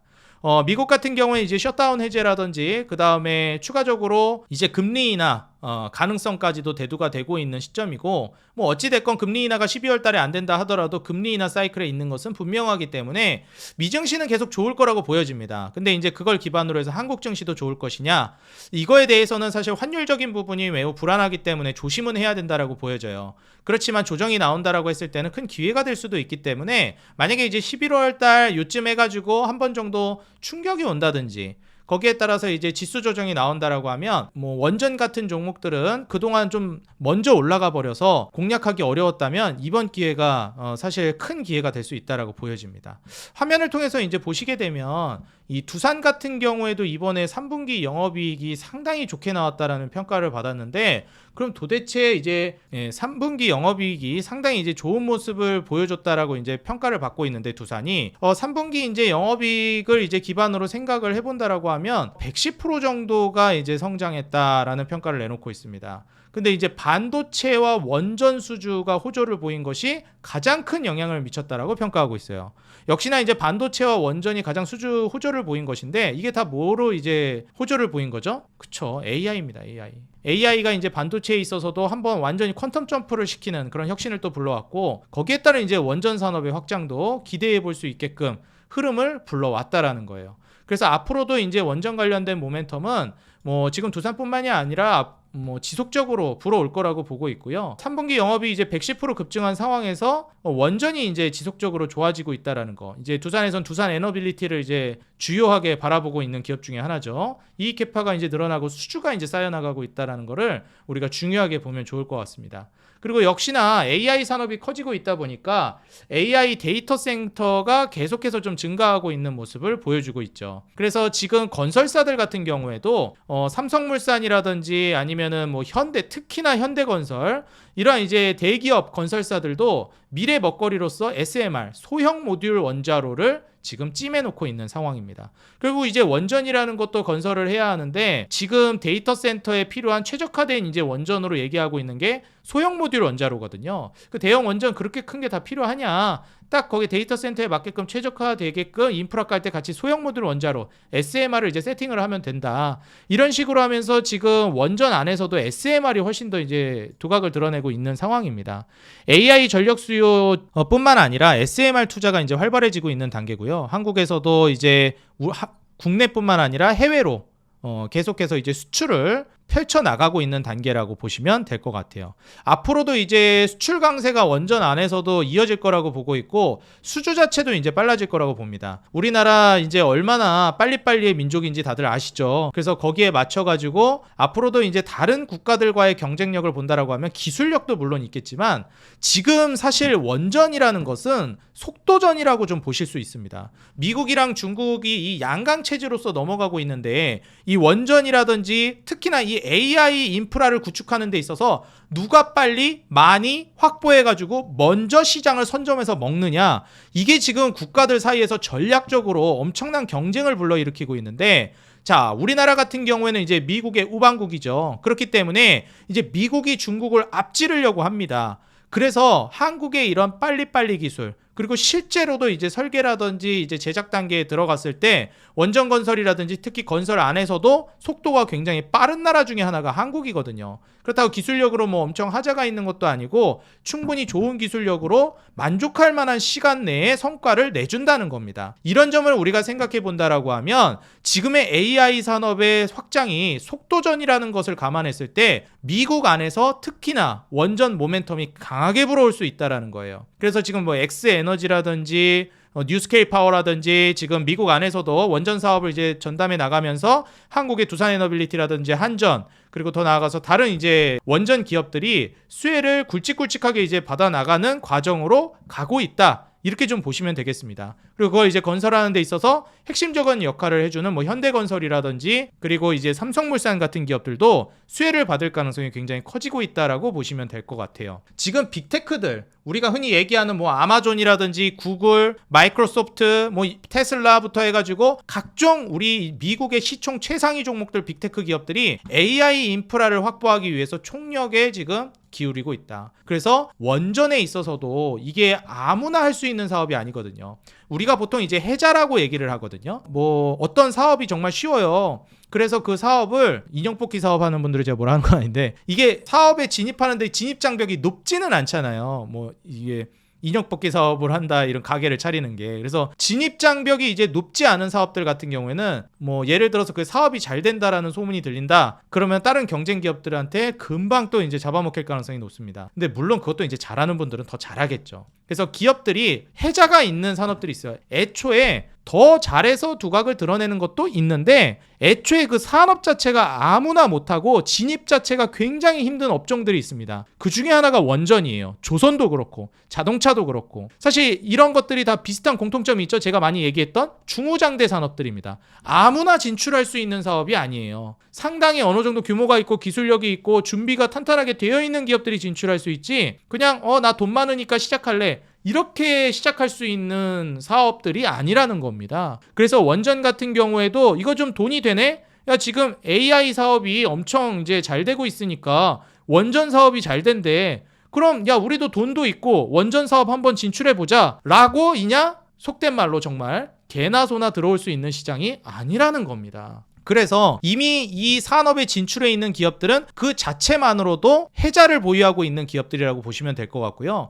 그렇기 때문에 지금 원전 관련된 기업들이 한국에서 사업을 영위하고 있는 기업이 그래도 탄탄하게 있다라는 것 자체만으로도 이거는 큰 메리트라고 보셔야 된다라고 저는 말씀드리고 싶어요. 지금 현재 원전 가동률을 90%까지 올려도 2035년 탄소 감축 53%가 감축이 어렵다라고 얘기가 나오고 있습니다. 사실 이제 탄소 감축이라든지 이런 것들을 기반으로 따져도 그렇고 지금 원전 같은 경우에는 뭐 친환경적이다라는 거 이미 다 입증이 된 사실이죠. 그래서 송배전 인프라가 지금 부족한 현실적인 문제도 있기는 한데 앞으로 우리가 이제 탄소 감축이라든지 이런 시대로 넘어가 있는 상황인데 이런 당면한 과제들을 해결하기 위해서는 AI에다가 친환경 그리고 탄소 감축 이런 것들을 해결해 줄 수 있는 게 원전이라는 에너지원이죠. 물론 태양광, 풍력, 다른 이제 친환경 에너지원 좋지만 아직 지금 우리가 AI가 이제 도입되기 시작하면서 필요한 전력량이 원래는 세상이 발전하고 점점 전자화가 되면서 필요한 전력량이 이렇게 점진적으로 우상향하고 있었어요. 근데 AI라는 시대를 맞이하면서 완전히 수직 상승을 해버렸습니다. 전력 수요량 자체가 엄청 올라갔다라는 거예요. 그럼 이거 어떻게 감당할 거냐? 여태까지도 원전을 줄이면은 이제 전력이 감당이 안 됐는데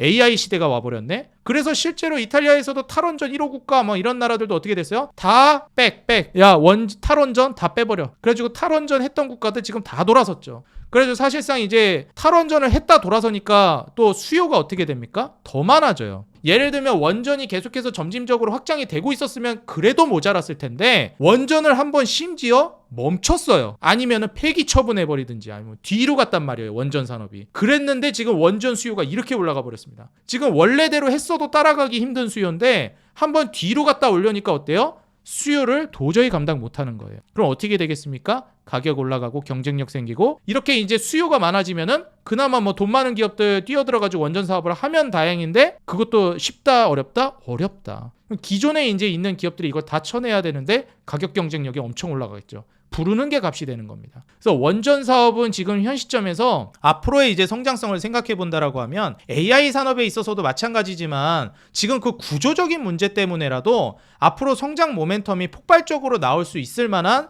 섹터라고 보시면 될 것 같아요. 원전이라는 게 뭐 사실 전력 인프라 대비해서도 그렇고 다른 업종 대비해서도 뭐 조선이나 방산이나 이런 섹터 대비해서도 본격적인 상승이 나온 지가 얼마 안 됐고요. 본격적인 상승이 나오고 나서 추후에 이제 랠리가 나온다라고 했을 때 우리가 이걸 어떻게 감당해 나갈 것이냐. 지금 이제 슈팅 자체도 나온 지가 얼마나 안 됐는데 이게 조정이 나온다라고 하면 큰 기회가 될 수 있는 거죠. AI 시대로 이제 접어들면서 전력 수요가 어떻게 됐다? 그냥 뛴 정도가 아니라 수직 상승을 해버렸다. 그래서 SMR 뭐 ETF 경쟁도 치열하다 이런 평가가 좀 나오고 있는데 사실 한국에서도 뭐 원전 관련된 기업이 그렇게 많지가 않습니다. 핵심적으로 보고 있는 상징적인 기업 진짜 이거는 이제 원전 사업 수혜주입니다 라고 할 수 있는 게 뭐가 있죠? 그렇죠. 한국전력이랑 두산에너빌리티 뭐 요 정도거든요. BHI 정도까지 껴줄 수 있는 거고 여기서 파생돼서 이제 수혜를 받을 가능성이 높다라고 얘기하는 기업들이 뭐 GNC 에너지 같은 기업들 이런 기업들 같은 경우는 이제 비상발전기 수요가 원전 수요가 올라가게 되면은 같이 또 올라가기 때문에 지금 비상발전기 공급 계약을 계속 따내면서 좀 움직임이 나오고 있는 기업이기도 하죠. 그리고 이제 한전그룹주들 뭐 한전 KPS라든지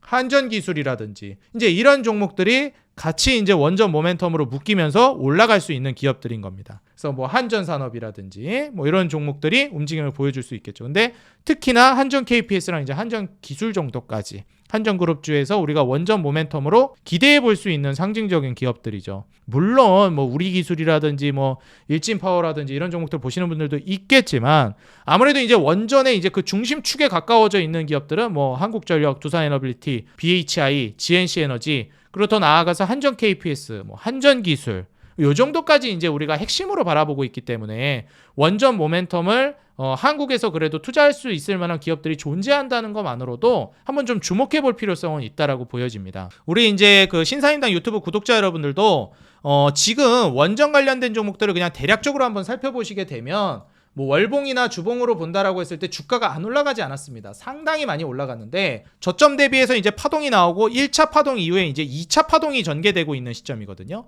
그래서 한국전력도 한번 움직임이 나오고 조정을 보여주다가 2차 파동이 나오고 있는 단계고 여기에서 이제 두산에너빌리티를 보시더라도 1차 파동 이후에 이제 2차 파동이 전개되고 있는 단계입니다. 근데 2차 파동이 나오다가 조정을 보여줬죠. 그리고 BHI 그리고 GNC에너지 모두 비슷한 패턴입니다. 그래서 이제 조정을 주는 종목들도 이제 충분히 있기 때문에 앞으로 이제 원전 모멘텀이 아직도 많이 남아 있고 시기상으로도 기간상으로도 그리고 앞으로 이제 실적 모멘텀 포텐셜이 터지는 걸 기반으로 보더라도 아직 고점이라고 보기에는 이르다라는 거예요. 애초에 이제 AI 수요가 계속해서 확장되고 있는데 전력 인프라가 굉장히 많이 올라간 것들을 생각해 본다라고 하면 이익 포텐셜이 터지고 있는 시점에서 우리가 지켜봐야 될 만한 종목들인 거죠. 그래서 효성중공업 같은 경우에도 우리가 이제 전력 인프라로서 오랜 시간 동안 이제 주가가 올랐습니다. 뭐 2023년부터 해서도 주가가 정말 많이 올랐는데 이때도 많이 올랐다고 했죠. 솔직히 23년도에도 10만 원도 안 하던 뭐 6만 원, 8만 원 이렇게 하던 종목이 막 20만 원 이렇게 가니까요. 근데 이게 어떻게 됐죠? 20만 원이 뭡니까? 거기에서 200만 원까지 가버렸어요. 뭐 많이 올랐다 해가지고 20만 원까지 가면은 굉장히 많이 갔다. 뭐 6만 원 하던 게 막 3배 갔다 해가지고 많이 갔다 했는데 3배에서 3배 올라간 거에서 10배가 갔습니다. 그러니까 이게 뭐 효성중공업만 그랬냐? 지금 뭐 후발주자로 가고 있는 LS일렉 같은 경우에도 어마무시한 상승이 나오고 있고 여기에다가 HD 현대일렉 같은 경우에도 정말 오랜 시간 동안 주가를 밀어올리고 있는 모습을 연출해주고 있죠. 이런 장기간에 걸친 이제 상승이 나왔기 때문에 이걸 이제 뒷받침하는 그 다음 타자 이제 원전들이 움직이기 시작한 것 뿐이고 이게 과연 단기간에 끝날 것인가 라고 생각해보면 다시 한번 말씀드리지만 긴 호흡으로 본다라고 했을 때 아직 뭐 전고점까지도 못 간 기업들도 꽤 있고 1차 슈팅 이후에 이제 조정을 주는 기업들이 있기 때문에 원전은 11월 달에 지수 조정이 나오면서 만약에 가격을 조정 준다라고 하면 한 번쯤 공략을 노려볼 만한 아주 핵심적인 종목이 될 것 같고 11월에 시장이 만약에 이제 흔들린다거나 매수 기회를 준다라고 하면 저는 원전주와 로봇주 같은 AI 생태계에 있어서 필수적인 섹터들은 꼭 보셨으면 좋겠다 강조드리고 싶습니다. 우리 신사임당 유튜브 구독자 여러분들 오늘 원전이 끝인가 고점인가 이런 우려를 하시는 분들이 있을까봐 다시 한번 저는 좀 그 우려를 덜어드리고 싶고 조정은 오히려 기회다라는 점을 강조드리고 싶어서 영상을 준비했고요. 마지막으로 이 말씀을 드리고 싶습니다. 조정은 기회고 상승은 보상입니다. 우리가 기회가 왔을 때 잡아야 상승했을 때 보상을 취할 수 있다고 생각해요. 상승할 때 따라잡는 게 아니라 조정이 올 때 중심을 꿰뚫고 투자를 결단할 수 있을 만한 그런 용기가 필요하다고 생각합니다. 원전주 오늘 공부를 통해서 좋은 투자 전략을 구상하셨길 바라고요. 앞으로도 좋은 인사이트를 통해서 우리 구독자 여러분들과 소통해 보도록 하겠습니다. 지금까지 주식장인 유튜브 채널 운영하고 있는 이창대 대표였고요. 항상 우리 개인 투자자 여러분들의 수익 하나만을 위해 여러분들이 돈을 벌어야 제가 돈을 번다는 모토로 앞으로도 꾸준히 정진해 나가도록 하겠습니다. 지금까지 주식장인이었습니다. 감사합니다. 행복한 하루 되세요.